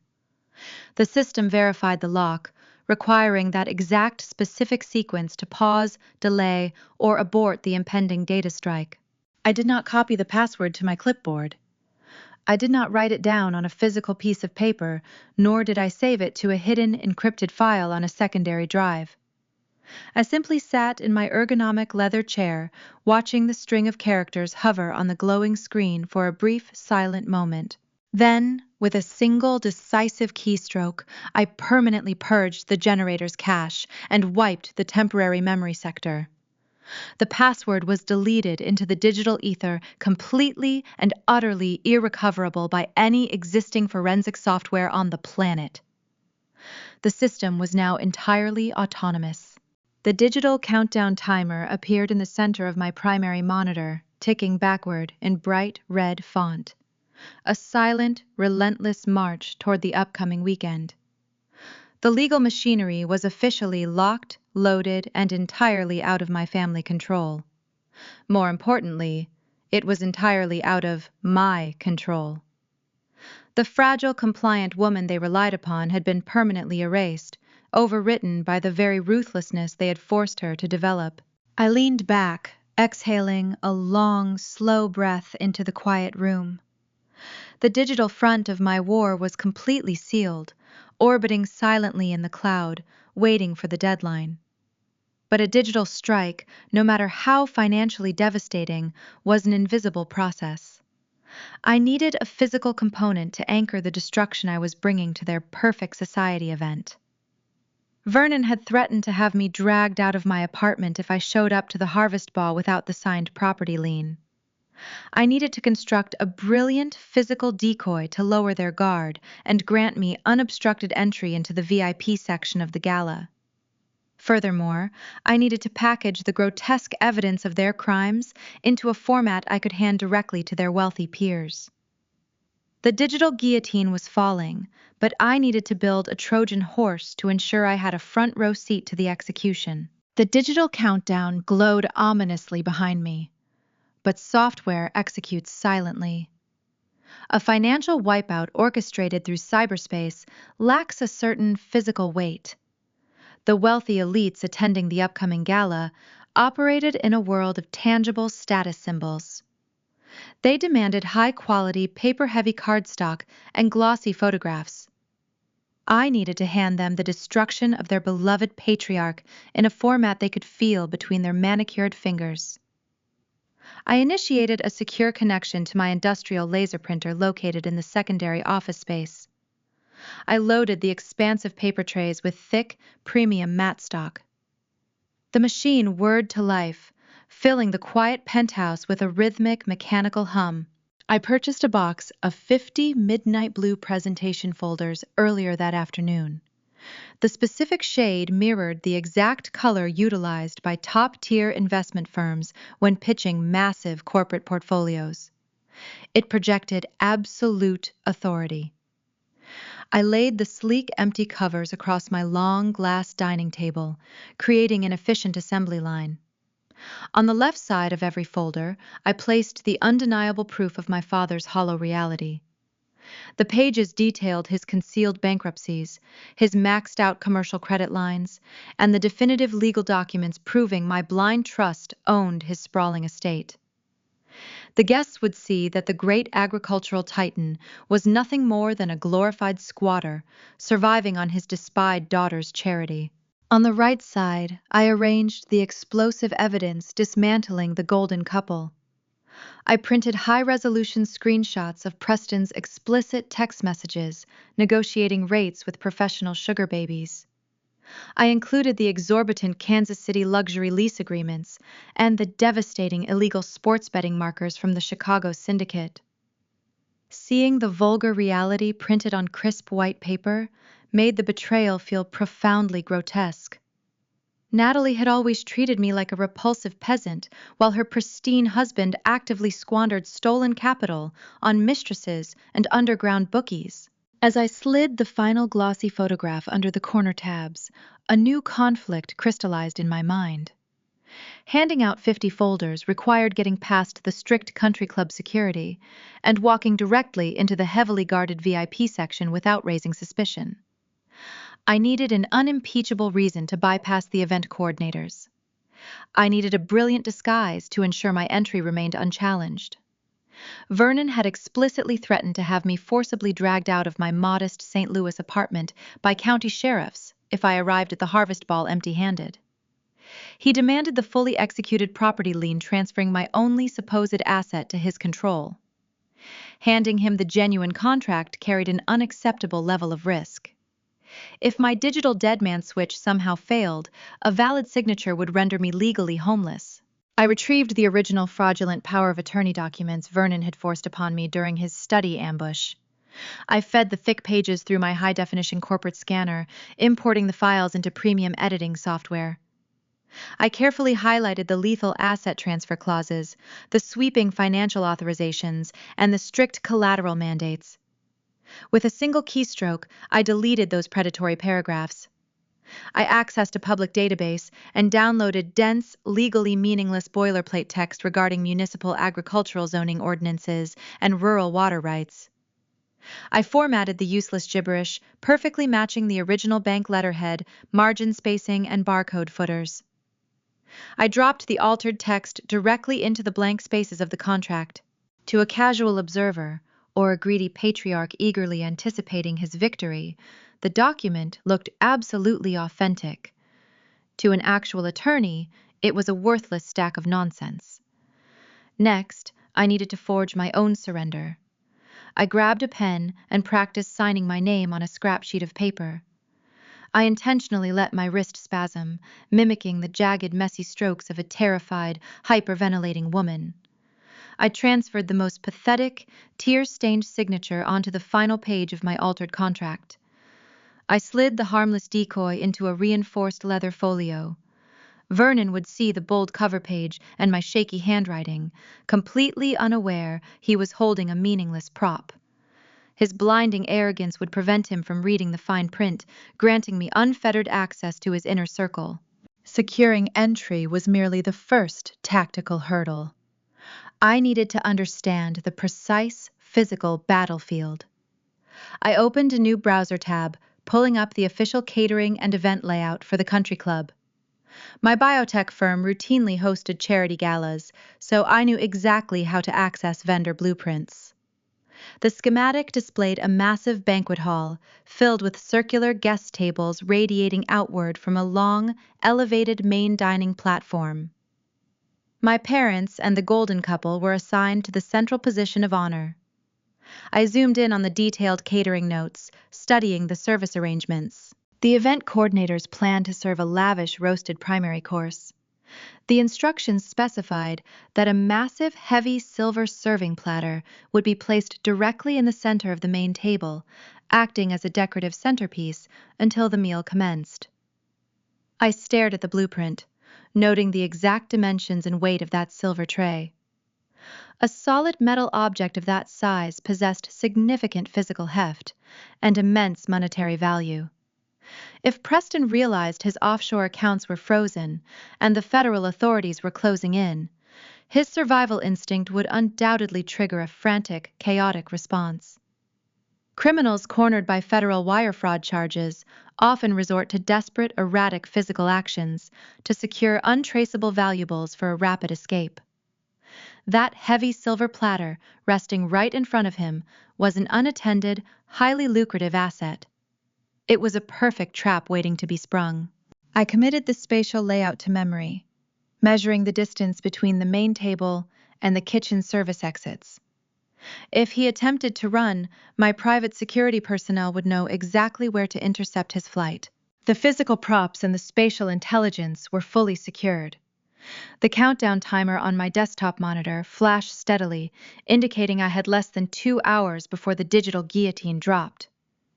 I carried the 50 Midnight Blue presentation folders, placing them carefully into 2 large reinforced designer tote bags. The immense weight of the paper strained the leather straps, serving as a fitting metaphor for the burden of truth I was about to deliver. I left the bags resting near the front door next to the leather folio containing the fake power of attorney. I walked into my expansive master bathroom, staring at my reflection in the brightly lit vanity mirror. The woman looking back was a ruthless, successful chief executive officer. Her posture was rigidly straight, radiating uncompromising authority. That confident executive could never walk into the country club without immediately triggering Vernon's predatory alarms. I needed to summon the Ozark scapegoat one final time. I walked into my walk-in closet, bypassing the rows of sharp Italian suits and elegant silk blouses. I reached into the darkest corner and pulled out the faded, oversized gray sweater. The fabric felt coarse and suffocating against my skin. I paired it with worn denim jeans and a pair of scuffed, practical flats. I returned to the mirror, aggressively stripping away any trace of makeup, leaving my complexion pale and noticeably exhausted. I tied my hair back into a messy, uneven knot, pulling a few strands loose to frame my face, in a posture of utter defeat. I rounded my shoulders intentionally, collapsing my chest to physically shrink my presence. The transformation was complete and entirely disturbing. I looked exactly like a broken, uneducated spinster who had surrendered her entire existence to the whims of a toxic family. I looked like a victim. I picked up the heavy tote bags, feeling the sharp corners of the dossiers pressing against my side. I grabbed the leather folio, gripping it with trembling hands. I stepped out of my penthouse, walking toward the private elevator. The lion was waiting hungrily in his den, completely oblivious to the fact that the lamb approaching his table was carrying the slaughterhouse. I descended toward the garage, ready to deliver the final catastrophic blow. I navigated the economy rental sedan through the imposing wrought iron gates guarding the prestigious Missouri Country Club. The gravel driveway crunched beneath the balding tires, standing in stark contrast to the purring engines of imported sports cars and stretched limousines lining the manicured entrance. I parked near a row of thick oak trees, hoisting the two incredibly heavy designer tote bags onto my shoulders. The immense weight of the 50 printed dossiers strained the leather straps, digging sharply into my collarbone. I clutched the decoy legal folio tightly against my chest, maintaining the hunched, defeated posture I had practiced in my penthouse mirror. The crisp autumn evening air bit through the thin fabric of my faded gray sweater as I walked toward the grand ballroom doors. Golden light spilled from the towering arched windows, casting long, intimidating shadows across the pristine stone steps. I took a shallow, stabilizing breath, stepping into the blinding opulence of the Harvest Ball. The foyer was a chaotic symphony of clinking crystal flutes and overlapping conversations among the regional elite. I barely managed to take 3 steps past the coat check before a sharp, manicured hand clamped down hard on my forearm. Lorraine materialized from the crowd, wearing a shimmering emerald gown that likely cost more than a standard mortgage payment. Her face contorted into a mask of pure, unadulterated revulsion as her eyes raked over my scuffed flats and messy hair. She did not bother offering a maternal greeting or asking how I felt. She immediately hissed a venomous reprimand, demanding to know why I insisted on looking like a vagrant at the most important social event of the season. She grabbed my elbow forcefully, steering me away from the sparkling chandeliers and the affluent guests sipping expensive champagne. My mother treated me like a biohazard, desperately trying to hide my shameful presence from her wealthy friends. We bypassed the magnificent central dining area completely. Lorraine shoved me into a dimly lit, drafty corner located directly next to the swinging kitchen doors. A small plastic folding table sat there, covered in a cheap cloth, stained with spilled wine and breadcrumbs. It was an overflow station, normally reserved for misbehaving toddlers or exhausted catering staff. She ordered me to sit quietly and avoid speaking to anyone important. I absorbed the blatant humiliation without a single word of protest, sinking into the unstable folding chair. Sitting in the shadows, I watched the glamorous attendees mingle, oblivious to the digital execution currently queued on my secure servers. Growing up in the Ozarks, I had always been banished to the periphery while my family commanded the spotlight. I spent my teenage years organizing inventory in the dusty back rooms of Vernon's manufacturing warehouse, while Natalie attended exclusive equestrian camps funded by my unseen labor. They conditioned me to accept the background, utilizing my quiet obedience to fuel their arrogant ascendance. Tonight, their lifelong strategy was finally working against them. The sticky folding table provided the perfect tactical vantage point. I was completely invisible, allowing me to monitor the entire ballroom without drawing a single glance. I felt the sharp corners of the midnight blue presentation folders pressing against my calves. The physical evidence of Preston's illegal sports betting and Vernon's concealed bankruptcies waited patiently inside the canvas bags. The heavy scent of roasted meats and expensive perfumes drifted through the hall as the waitstaff began clearing the primary dinner plates. The moment of reckoning was approaching rapidly.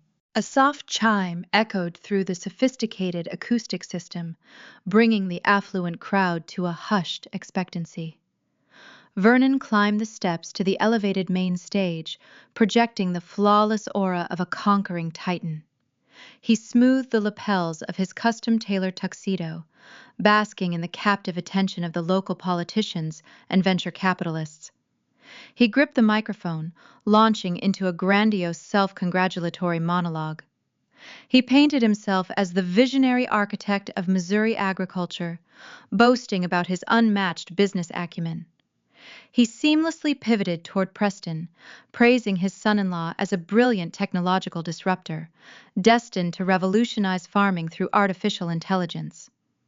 The wealthy investors nodded along, completely captivated by the charismatic performance, entirely unaware they were applauding a desperate, degenerate gambler actively hunted by a Chicago crime syndicate. Vernon drank the adoration like a starving man soaking up the applause with a sickeningly smug grin. He desperately needed to elevate his golden family higher, and achieving that goal required pushing someone else down into the dirt.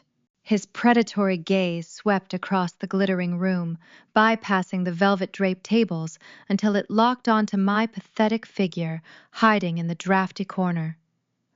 A cruel, familiar spark ignited in his eyes. He raised his hand, pointing a rigid finger directly at me, illuminating my presence to the entire assembly. He amplified his voice, asking the audience to look at his eldest daughter, claiming I was the living embodiment of an uneducated failure who completely lacked the drive to succeed in the real world. The entire ballroom erupted into a chorus of polite, mocking laughter. Dozens of wealthy strangers turned in their chairs, openly sneering at the tragic spinster wearing a cheap pill sweater. I looked toward the center table where Natalie sat, dripping in diamond jewelry. She leaned back in her chair, swirling her vintage wine with a deeply satisfied smirk plastered across her face. Vernon scanned my hunched form, suddenly spotting the leather folio resting on the sticky tablecloth. He recognized the exact folder containing the fraudulent property lien he had forced upon me earlier that week. A greedy, triumphant smile stretched across his face, completely fooled by the worthless Trojan horse I had forged. He firmly believed I had surrendered my last remaining asset to his absolute control. He thought he had successfully secured the collateral needed to cover the massive bleeding margins of his fraudulent son-in-law. His blinding arrogance prevented him from realizing the true nature of the document sitting inches away from my fingertips. The wealthy guests continued their sycophantic chuckling, oblivious to the impending catastrophe preparing to swallow the host of their magnificent party. I did not flinch under the weight of their collective mockery.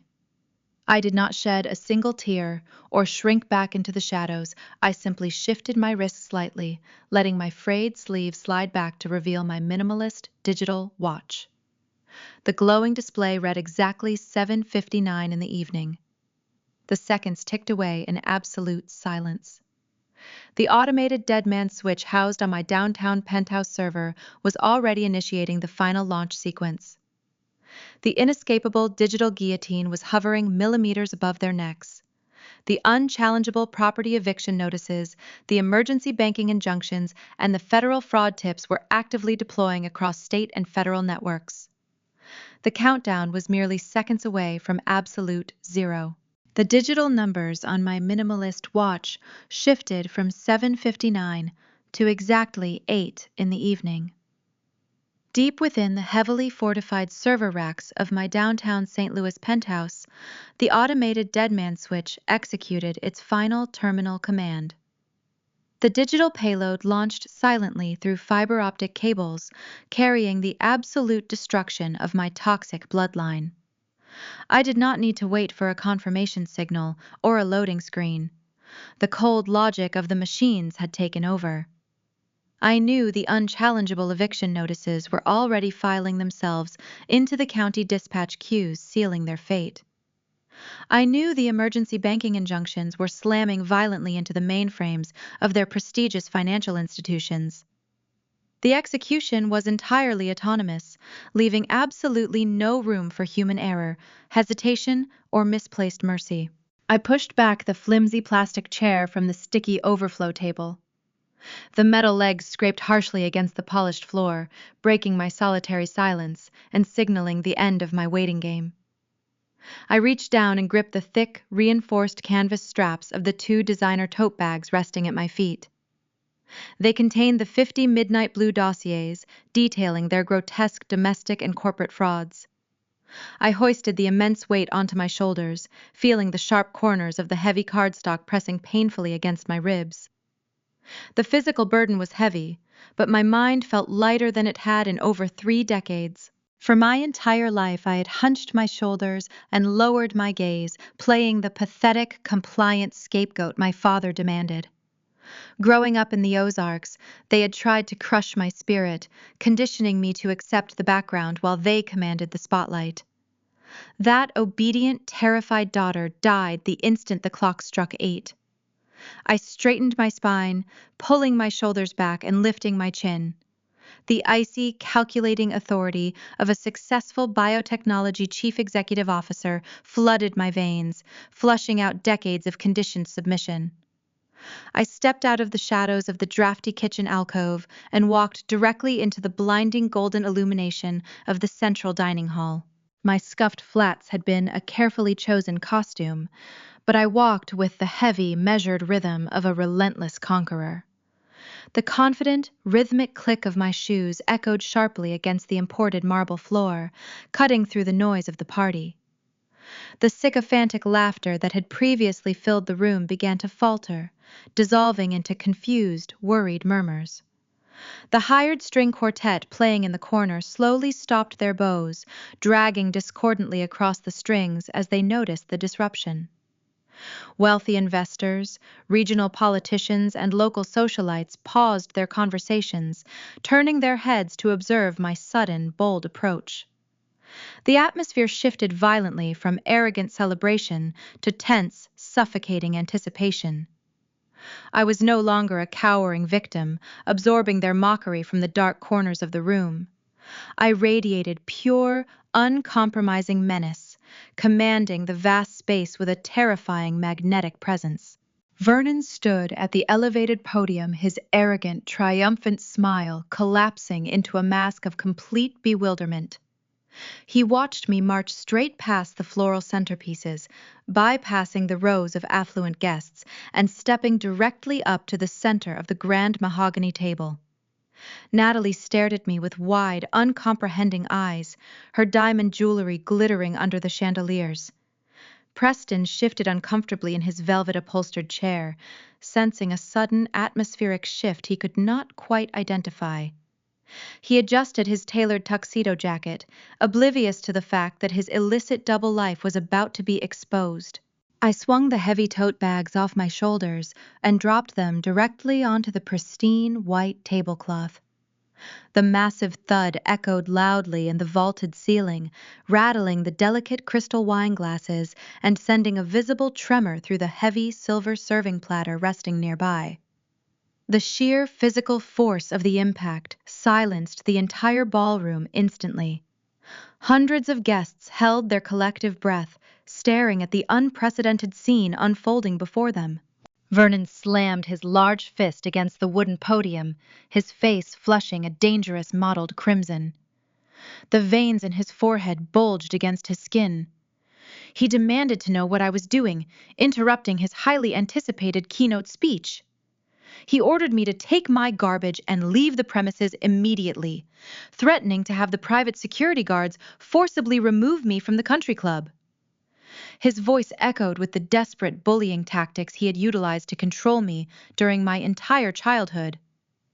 He assumed his loud aggression and public shaming would force me to retreat and apologize, just like always.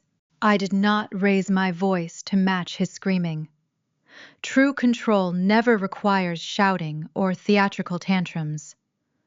I looked him dead in the eye, holding his furious, panicked gaze with absolute, freezing calm. The microphone on the podium picked up my response, broadcasting it clearly to the furthest corners of the expansive banquet hall.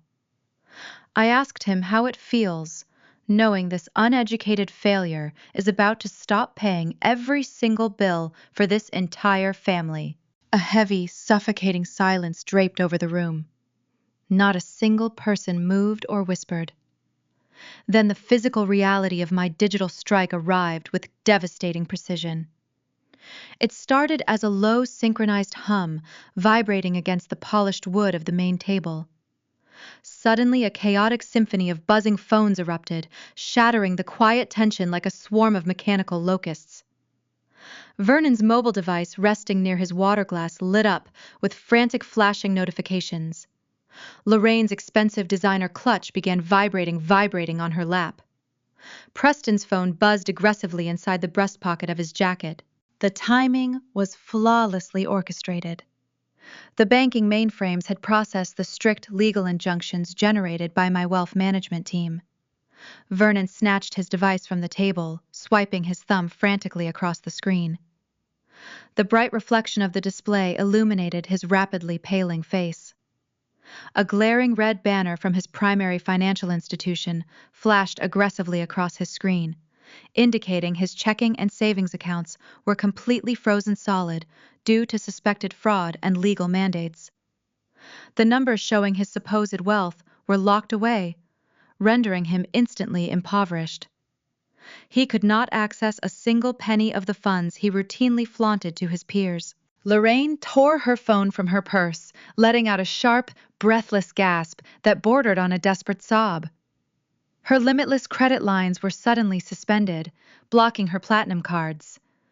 A stark email notification from the county clerk boldly declared that an unchallengeable foreclosure eviction had been initiated against their sprawling Ozark estate, citing severe breach of contract. Her pristine country club reality was disintegrating before her terrified eyes. She looked from her screen to her husband, seeking reassurance that did not exist. Preston stared at his own screen with an expression of sheer, unadulterated terror. Sweat began to form on his brow, and his hands shook violently. The offshore holding accounts he used to hide his stolen capital and placate the violent Chicago gambling syndicate were completely locked down. The federal alerts had successfully penetrated his foreign digital wallets, trapping his funds. He was entirely bankrupt and fully exposed to dangerous men who did not forgive outstanding debts. The smug tech disruptor vanished completely, leaving behind a cornered, desperate thief.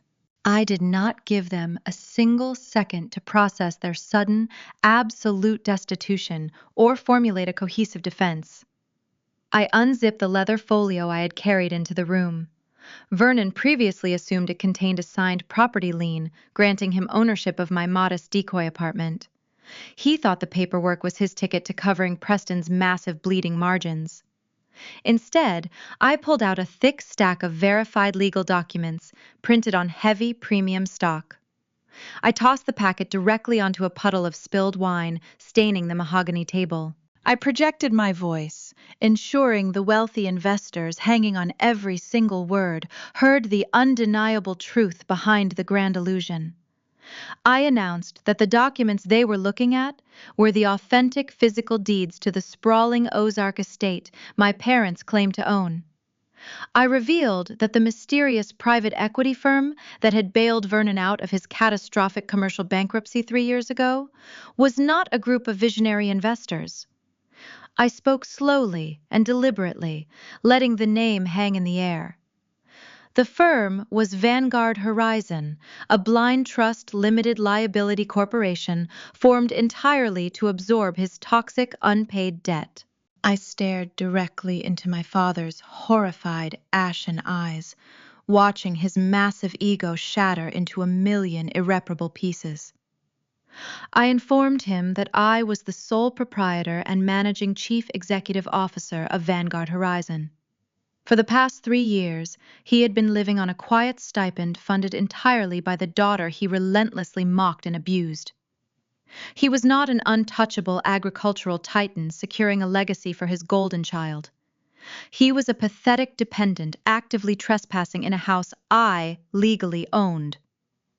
The dramatic irony reached its absolute staggering peak as the affluent crowd realized the great patriarch was nothing more than a fraudulent squatter living on secret charity. The stage was perfectly set for the final explosion of evidence hidden inside my heavy canvas bags. I did not afford my abusers a single moment to process their sudden financial paralysis. I reached into the heavy canvas bags resting on the polished mahogany surface. My fingers grasped the thick stacks of midnight blue presentation folders. I began sliding them across the pristine white tablecloths, distributing the sleek packages directly to the wealthy investors, regional politicians, and local elites seated nearby. The heavy matte paper landed with satisfying, authoritative thuds in front of every major player my father had spent years desperately courting. I instructed the stunned crowd to open the documents. I commanded their attention, projecting my voice so it carried effortlessly across the vast banquet hall, cutting through the suffocating tension. The rustle of high-quality cardstock filled the silent room as dozens of affluent individuals simultaneously opened their packets. The reaction was immediate and utterly catastrophic. Gasps of genuine horror rippled through the crowd. I announced that the left side of their folders contained the true legacy of the great Ozark agricultural titan. The prestigious guests stared at comprehensive printouts detailing his concealed commercial bankruptcies, his defaulted business loans, and his maxed-out lines of credit. The regional politicians who had just applauded his keynote speech now recoiled in absolute disgust. They realized the man standing at the podium was not a manufacturing visionary. He was a hollow fraud, drowning in insurmountable debt, surviving entirely on secret handouts from the daughter he had just publicly humiliated. The carefully cultivated illusion of his untouchable wealth disintegrated into dust right before their eyes. Vernon stood paralyzed at the stage, but my execution protocol demanded continuous forward momentum. I turned my icy focus away from the broken patriarch and locked eyes with my brother-in-law. Preston was sweating profusely, his tailored tuxedo abruptly looking like a cheap, ill-fitting costume. I marched down the length of the main dining platform, stopping directly in front of Natalie. My sister sat frozen, her expensive diamond necklace sparkling uselessly against her pale skin. She had spent her entire youth being groomed for country club royalty, treating me like a repulsive servant while she basked in unearned luxury. I reached into my blazer pocket, retrieving the most volatile ammunition I had curated for this specific encounter. I pulled out a dense stack of high-resolution, glossy photographs and explicit banking receipts. With a sharp, practiced motion, I fanned the devastating evidence directly across her fine china dinner plate. I told her to look closely at the truth behind her perfect marriage. I pointed out the verified offshore gambling markers her husband owed to a violent Chicago syndicate. I explained that the revolutionary eco-agritech startup was nothing more than a desperate money laundering operation designed to keep dangerous loan sharks at bay. Natalie stared down at the images, her mouth opening and closing without producing a sound. I did not let her breathe. I tapped my fingernail against the itemized wire transfers detailing exorbitant Kansas City luxury condominium leases. I revealed that these exorbitant monthly payments were not corporate investments, they were covering the living expenses of 2 professional sugar babies. I presented the printed text messages where Preston negotiated hourly rates and purchased designer jewelry for his mistresses using stolen capital. Natalie had willfully ignored the missing funds in their joint accounts, convincing herself her brilliant husband was simply funneling cash into offshore tax havens. Her calculated ignorance had made her entirely complicit in her own financial ruin. Now, looking at the vulgar, explicit proof resting on top of her half-eaten roasted pheasant, her smug expression completely collapsed. The realization that her pristine socialite existence was funded by criminal fraud and marital betrayal shattered her fabricated reality. She let out a choked, devastated sob, physically shrinking away from the man seated next to her. Preston scrambled forward, knocking his velvet-upholstered chair backward onto the marble floor. He desperately tried to sweep the glossy photographs off the table, his movements frantic and uncoordinated. He yelled that the documents were deepfakes, screaming at Natalie to ignore my lies. His voice cracked under the immense pressure, stripped of its former booming confidence. I simply folded my arms across my chest, watching him flail like a trapped animal. I told him that I did not need to invent any falsehoods because his own mobile device was actively confirming my accusations. The glaring federal alerts glowing on his phone screen proved that the Internal Revenue Service and the Securities and Exchange Commission had already frozen his illegal foreign accounts. The undeniable proof of his guilt was currently sitting in his own trembling hands. The atmosphere inside the ballroom violently shifted from shocked observation to active, dangerous hostility. The wealthy venture capitalists sitting around the tables were not foolish individuals. They possessed enough ruthless business acumen to recognize a sinking ship, and I had just handed them the definitive manifest. A prominent local investor, wearing a bespoke charcoal suit, stood up and threw his midnight blue folder onto the floor in absolute fury. He glared at Preston with undisguised venom. He shouted that Preston had pitched them a scalable artificial intelligence infrastructure, asking for their capital to fund a decentralized drone mapping vision. The investor loudly proclaimed that the entire operation was a fraudulent Ponzi scheme engineered to pay off underground bookies. The realization spread like wildfire through the ranks of the attendees. Chairs scraped harshly against the stone floor as multiple businessmen stood up simultaneously, distancing themselves from the toxic, radioactive asset that was my family.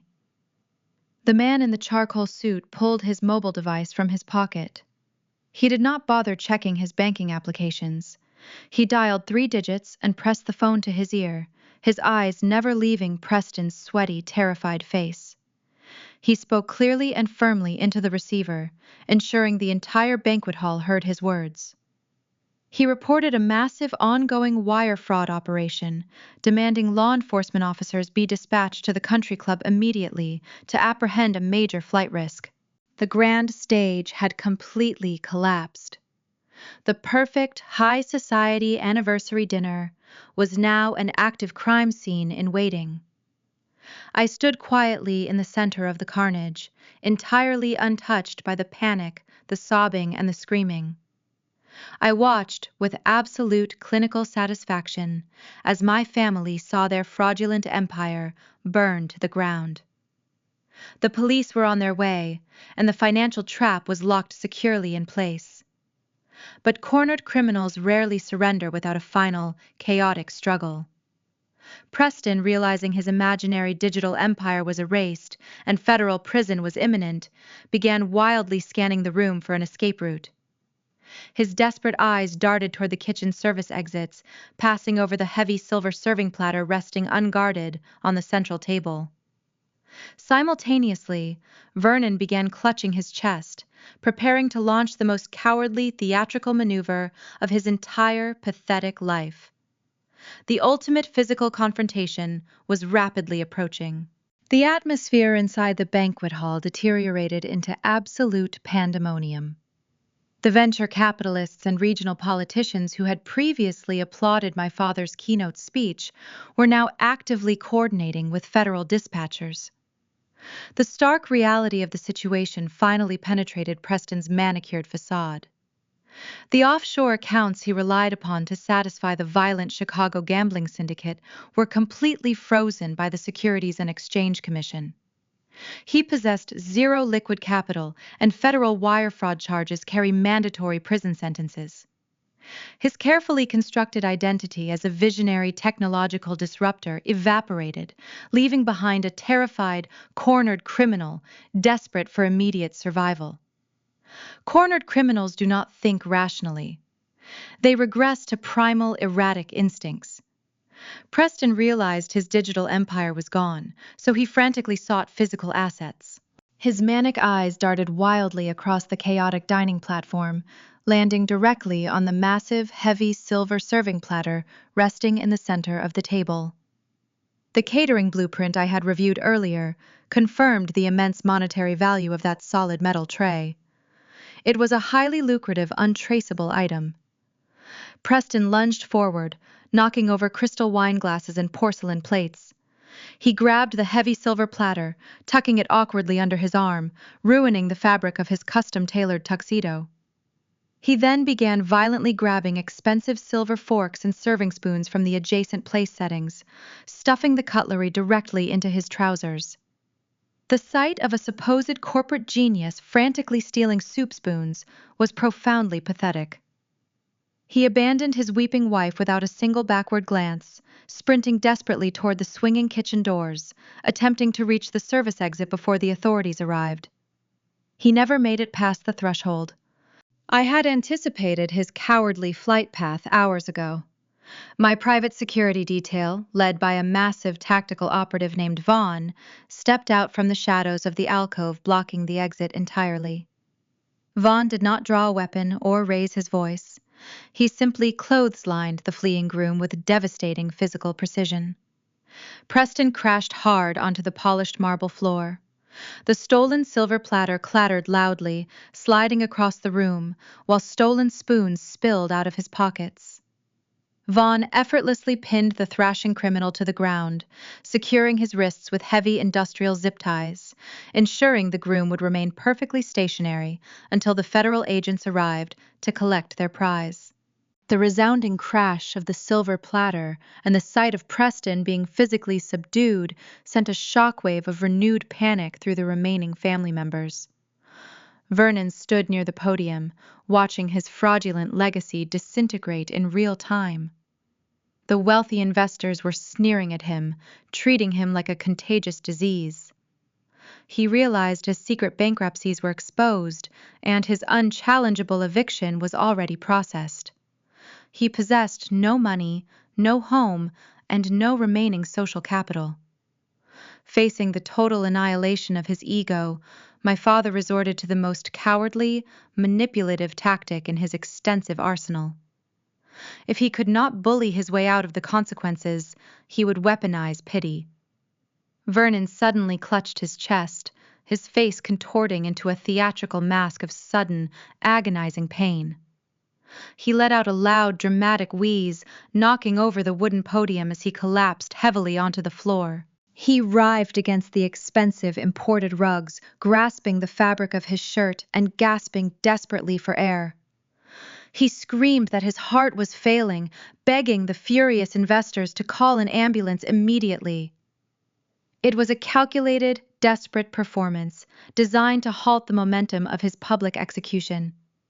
He expected the affluent crowd to forget his massive financial crimes and rush to his aid out of basic human decency. He believed playing the dying victim would buy him enough time to escape the incoming law enforcement sweep. Natalie shrieked, rushing to his side, playing the role of the terrified, devoted daughter perfectly. My father had spent his entire life utilizing theatrical emotional manipulation to avoid taking accountability for his abusive actions. I had thoroughly anticipated this exact pathetic maneuver. I did not rush to his side, and I certainly did not cancel the digital strike. I simply raised my right hand and gave a subtle, practiced nod toward the main entrance. I had kept a team of elite private medical professionals on retainer, idling in a discreet transport vehicle near the country club gates for precisely this contingency. Less than 30 seconds after Vernon hit the floor, two highly trained emergency medical technicians marched swiftly into the banquet hall, carrying a portable diagnostic kit. They moved with clinical, unhurried efficiency, bypassing the shocked guests and kneeling directly beside my thrashing father. They completely ignored Natalie's hysterical wailing. The lead medic swiftly unbuttoned Vernon's shirt, attaching the adhesive nodes of an advanced electrocardiogram monitor directly to his chest, while the second medic checked his pupil dilation and pulse rate. The entire ballroom held its collective breath, waiting for the medical verdict. The digital monitor beeped steadily, processing the biological data. The lead medic reviewed the screen and then looked down at my father with an expression of profound, unfiltered boredom. The technician stood up, turning to face the captivated audience of investors and politicians. He projected his voice, announcing loudly and clearly that the patient's vitals were absolutely perfect. The medic stated there was zero indication of any cardiac distress, noting that Vernon's blood pressure was merely slightly elevated due to a surge of natural adrenaline. He declared the medical emergency was entirely fabricated. The collective gasp from the crowd instantly morphed into a loud, unified groan of pure revulsion. The investors shook their heads in utter disgust, completely repulsed by the cowardly lie. Vernon lay on the floor, his theatrical gasping ceasing immediately. He looked up at the sneering faces of the people he had spent decades trying to impress, realizing he had permanently destroyed his last shred of human dignity. The distant wailing sound of approaching police sirens finally pierced the crisp autumn night air, growing exponentially louder as multiple squad cars raced down the private manicured driveway. The flashing red and blue lights began to reflect off the towering arched windows, casting an eerie, chaotic glow across the ruined dining hall. Lorraine realized the absolute finality of the situation. Her husband was exposed as a healthy, manipulative fraud, lying humiliated on the floor. Her son-in-law was zip-tied near the kitchen doors, surrounded by stolen silverware, waiting to be dragged away by federal agents. Her luxury estate was legally repossessed. The reality of her impending total destitution finally crushed her arrogant facade. The untouchable country club matriarch vanished completely. She scrambled across the marble floor, her expensive shimmering emerald gown soaking up the spilled wine and crushed food. She threw herself directly at my feet, wrapping her arms around my legs with desperate, bruising force. Her perfectly styled hair fell in damp, messy clumps around her face as she looked up at me with tear-streaked eyes. She wailed my name loudly, begging me to stop the police from entering the building. She pleaded for a mother's mercy, claiming she had given me life and raised me in the Ozarks, demanding I show her grace in her darkest hour. It was a spectacular display of calculated maternal manipulation, a last-ditch effort to mine a well of daughterly affection she had spent 3 decades systematically poisoning. I looked down at her weeping, pathetic form, feeling absolutely nothing. No anger, no vindication, and certainly no pity. I reached into the pocket of my blazer and pulled out the sleek, minimalist digital audio recorder. I did not raise my voice or offer an emotional rebuttal to her theatrical crying. I simply pressed the play button and held the small device high in the air for the entire room to hear. The crisp, clear audio cut sharply through her sobbing. It was Lorraine's own voice, recorded just hours prior through the hidden surveillance tripwire I had planted beneath her dining room table. Her recorded words echoed with cruel, casual malice. The recording played her exact suggestion that a state-funded homeless shelter would be the perfect place for me to learn how the real world works. The audio captured her flatly stating that I had been a depressing embarrassment to their pristine social brand for my entire life, followed by her explicit instruction to cut all contact with me once I was completely destitute. The recording clicked off. The silence that followed was deafening. Lorraine froze her hands, going completely slack around my ankles. Her false, desperate tears stopped, instantly replaced by a look of sheer, unadulterated terror as she realized her ultimate hypocrisy had been broadcast to every single wealthy socialite in the room.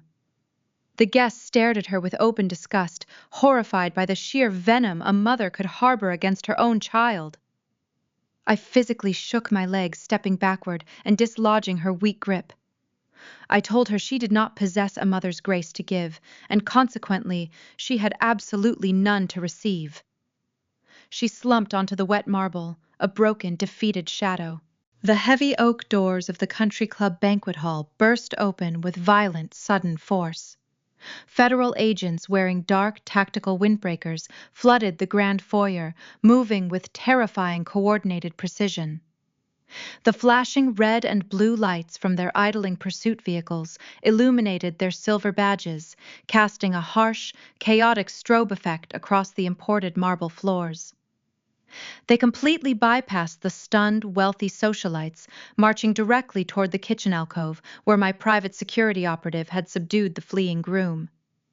Vaughn stepped aside smoothly, handing Preston over to the federal authorities without uttering a single word. The heavy plastic zip ties were quickly replaced with thick steel handcuffs. The sharp, metallic click echoed through the silent room, carrying the absolute finality of a closing prison cell door. Preston wept uncontrollably, transforming into a pathetic, blubbering mess. He begged the stone-faced agents to listen to his fabricated excuses, whining that his eco-agritech startup was a legitimate enterprise. They simply read him his Miranda rights, dragging his thrashing body past the very investors he had attempted to swindle. The affluent crowd pulled out their expensive smartphones, recording his humiliating departure. He was forcefully shoved into the back of a reinforced transport vehicle, his ruined tuxedo stained with spilled gravy and sweat. His imaginary corporate empire was permanently reduced to a multi-count federal indictment. The legal consequences I had orchestrated continued to deploy with ruthless bureaucratic efficiency over the following days. The unchallengeable eviction mandate I had filed against my parents was executed precisely at dawn the next Tuesday. County sheriffs arrived at the sprawling Ozark estate, accompanied by armed deputies. They did not knock politely or offer extended courtesies. They pounded on the grand double doors, ordering the immediate vacation of the premises. Vernon and Lorraine were forced out of their massive mansion, wearing their silk pajamas, shivering in the crisp morning air. The luxury leased vehicles they proudly parked in the circular driveway were already missing, having been towed away by my asset reclamation teams during the night. Because their bank accounts remained frozen solid by the emergency injunctions, they possessed zero liquid cash to hire a professional moving company or secure a storage unit. The sheriffs granted them exactly 15 minutes to gather whatever basic personal belongings they could physically carry. A local investigative journalist, tipped off by the massive country club scandal, parked his news van across the street, capturing the entire spectacular downfall.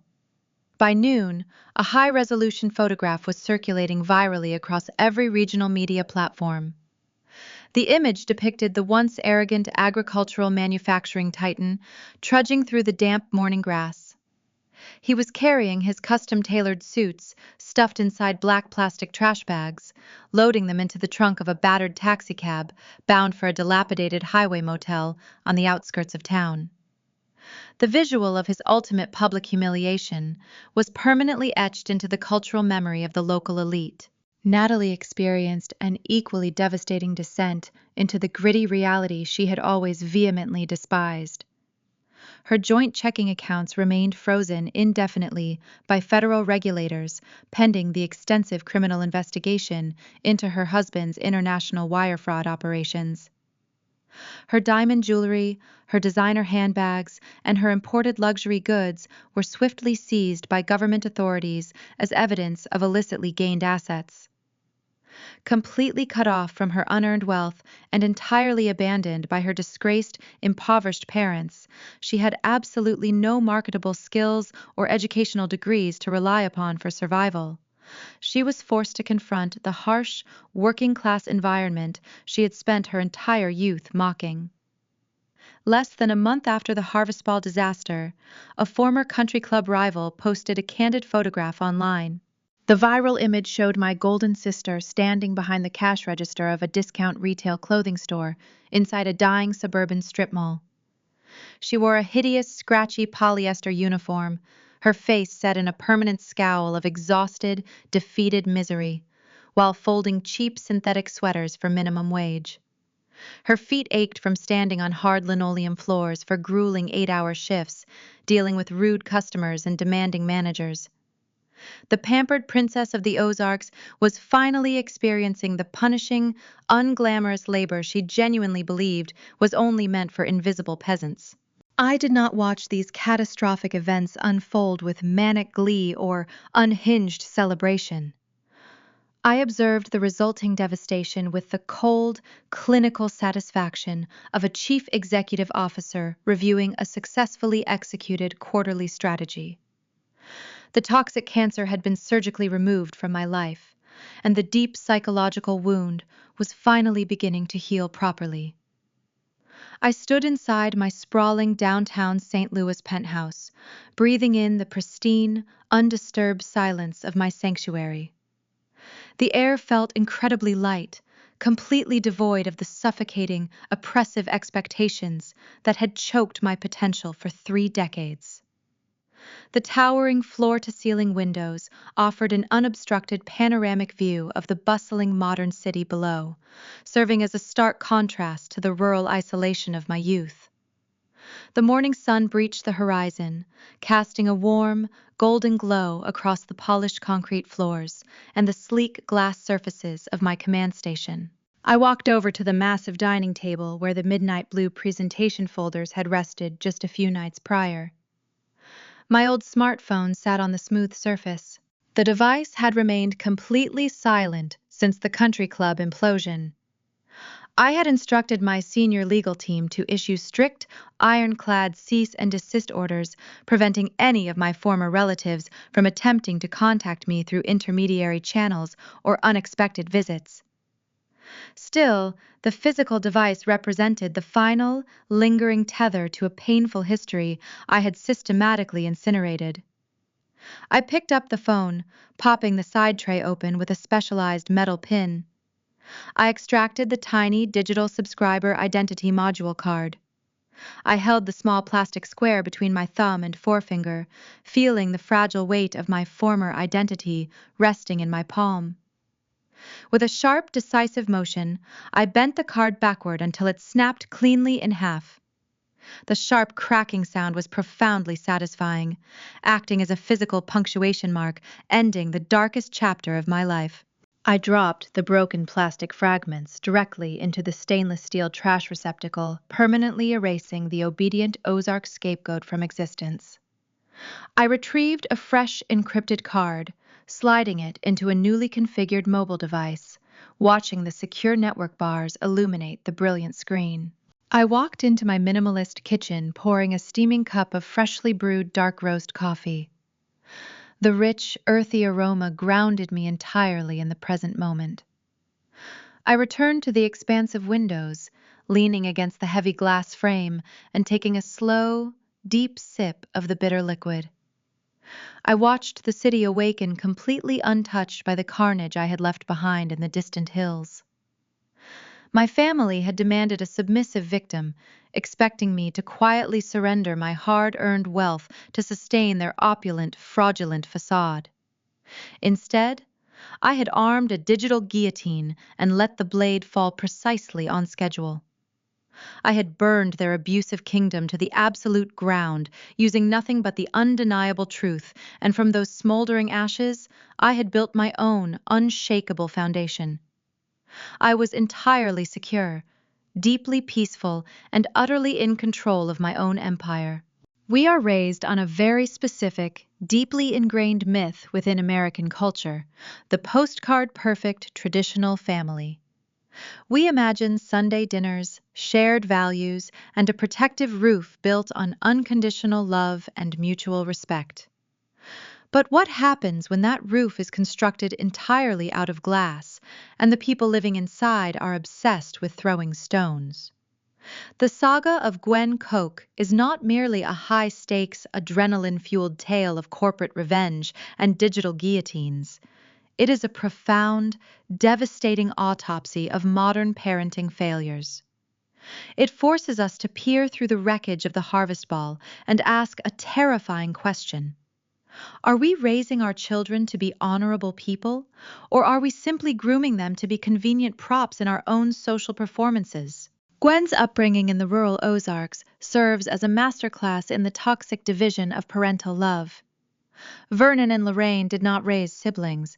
They engineered a strict, unforgiving hierarchy. In Natalie, the Golden Child, they poured all their emotional and financial resources, funding exclusive equestrian camps and cultivating an unearned, fragile sense of superiority. In Gwen, the designated scapegoat, they saw only utility, a quiet, obedient laborer meant to manage the dusty back rooms of a failing agricultural supply business. This fundamental lack of fairness is a silent, insidious poison within the traditional family structure. When parents weaponize their affection, assigning value based on how well a child serves their ego or bolsters their country club standing, they sever the very root of family responsibility. They teach the Golden Child that love is an entitlement completely disconnected from moral character, leaving them utterly defenseless when the real world demands accountability. Simultaneously, they teach the scapegoat that love is a transactional currency they can never quite afford, forcing them to build their own fortresses in secret. At the absolute core of the Koch family's spectacular implosion was a total absence of emotional awareness and a blatant disregard for basic honesty.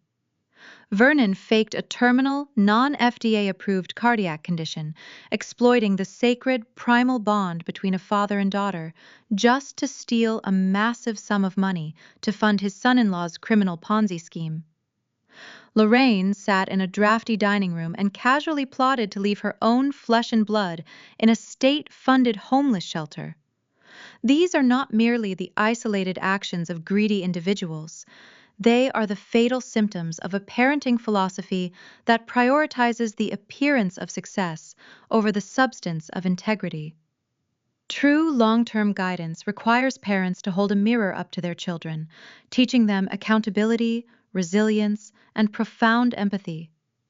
Instead, Vernon and Lorraine handed Natalie and Preston a masterclass in deception. They built a kingdom on the arrogant assumption that the truth could always be buried under a freshly pressed tuxedo, a shimmering emerald gown, or a heavy silver serving platter. But as Gwen proved with terrifying precision, truth is not a fragile thing that can be swept under the rug. It is a bulldozer. This brings us to a deeply uncomfortable perspective, one that violently clashes with the conventional wisdom of our society. We are relentlessly conditioned to believe in the absolute sanctity of bloodlines. American culture fetishizes the concept of forgiveness, dictating that family is everything, that we must endlessly turn the other cheek, and that severing ties with our parents is the ultimate moral failure. But Gwen's quiet, ruthless dismantling of her abusers forces us to confront a radical counter-narrative. What if unconditional loyalty is actually a vice? What if the most moral, responsible, and triumphant thing a child can do is to look at the toxic, fraudulent empire their parents built and consciously choose to burn it to the ground? We are taught to blindly honor our father and mother, but we rarely discuss what is required of us when our father and mother operate as emotional and financial predators. Gwen's ultimate victory was not the emergency freezing of bank accounts, the exposure of illicit gambling syndicates, or the federal indictments. Her greatest triumph was the quiet moment she snapped her compromised SIM card in half and dropped it into the trash. She realized that blood is simply a biological coincidence. True family is forged exclusively in the fires of mutual respect, and sometimes the healthiest act of self-preservation a child can commit is walking away from the very people who gave them life. It is a terrifying thought that rebellion and abandonment can be acts of supreme moral clarity, but it is a truth that many silently carry. If there is a lasting lesson to be extracted from the smoldering ashes of the Koch family, it is a desperate plea for authenticity within our own homes. As parents and as guides to the next generation, we must intimately understand that our children are observing every moral compromise we make. They see when we prioritize our public image over their emotional security. They feel the subtle, devastating weight of our favoritism. If we want to raise resilient, honorable children who contribute meaningfully to society, we must commit to radical fairness and unwavering emotional honesty. We must stop demanding blind obedience and start cultivating critical independence. We must teach them that true authority comes not from a loud voice at the head of a mahogany table, but from the quiet confidence of knowing exactly who you are when the lights go out. If you find yourself captivated by these deep, complex explorations of family dynamics, psychological warfare, and the hidden truths of human relationships, I highly encourage you to follow Samantha Told Stories. There we continuously unravel the tangled webs we weave behind closed doors, bringing you narratives that challenge conventional wisdom, inspire personal growth, and provoke the mind. In the end, the sprawling Ozark estates, the stolen corporate capital, and the midnight blue presentation folders all fade into the background. What remains is the haunting silence of a downtown St. Louis penthouse, where a woman stands alone, sipping black coffee in the morning light, completely untethered from the people who were supposed to love her most. We look at her, and we feel a profound, intoxicating sense of vindication. Yet, beneath that deep satisfaction lingers a quiet, unsettling sorrow. It is the tragedy of knowing that her incredible strength was born entirely from their cruelty, and that her absolute independence was the steep price of their betrayal. As you step away from this story and walk through the familiar halls of your own home, listening to the muffled voices of your own family, you must pause and ask yourself what kind of foundation you are truly laying. Are you building a sanctuary of truth, where your children are free to grow into the capable, honest individuals they were meant to be? Or are you meticulously constructing a beautiful, fragile cage of expectations, completely unaware of the digital guillotine quietly counting down in the dark? We all write the ending to our family's story every single day. The only question is whether the truth will be our salvation or our executioner.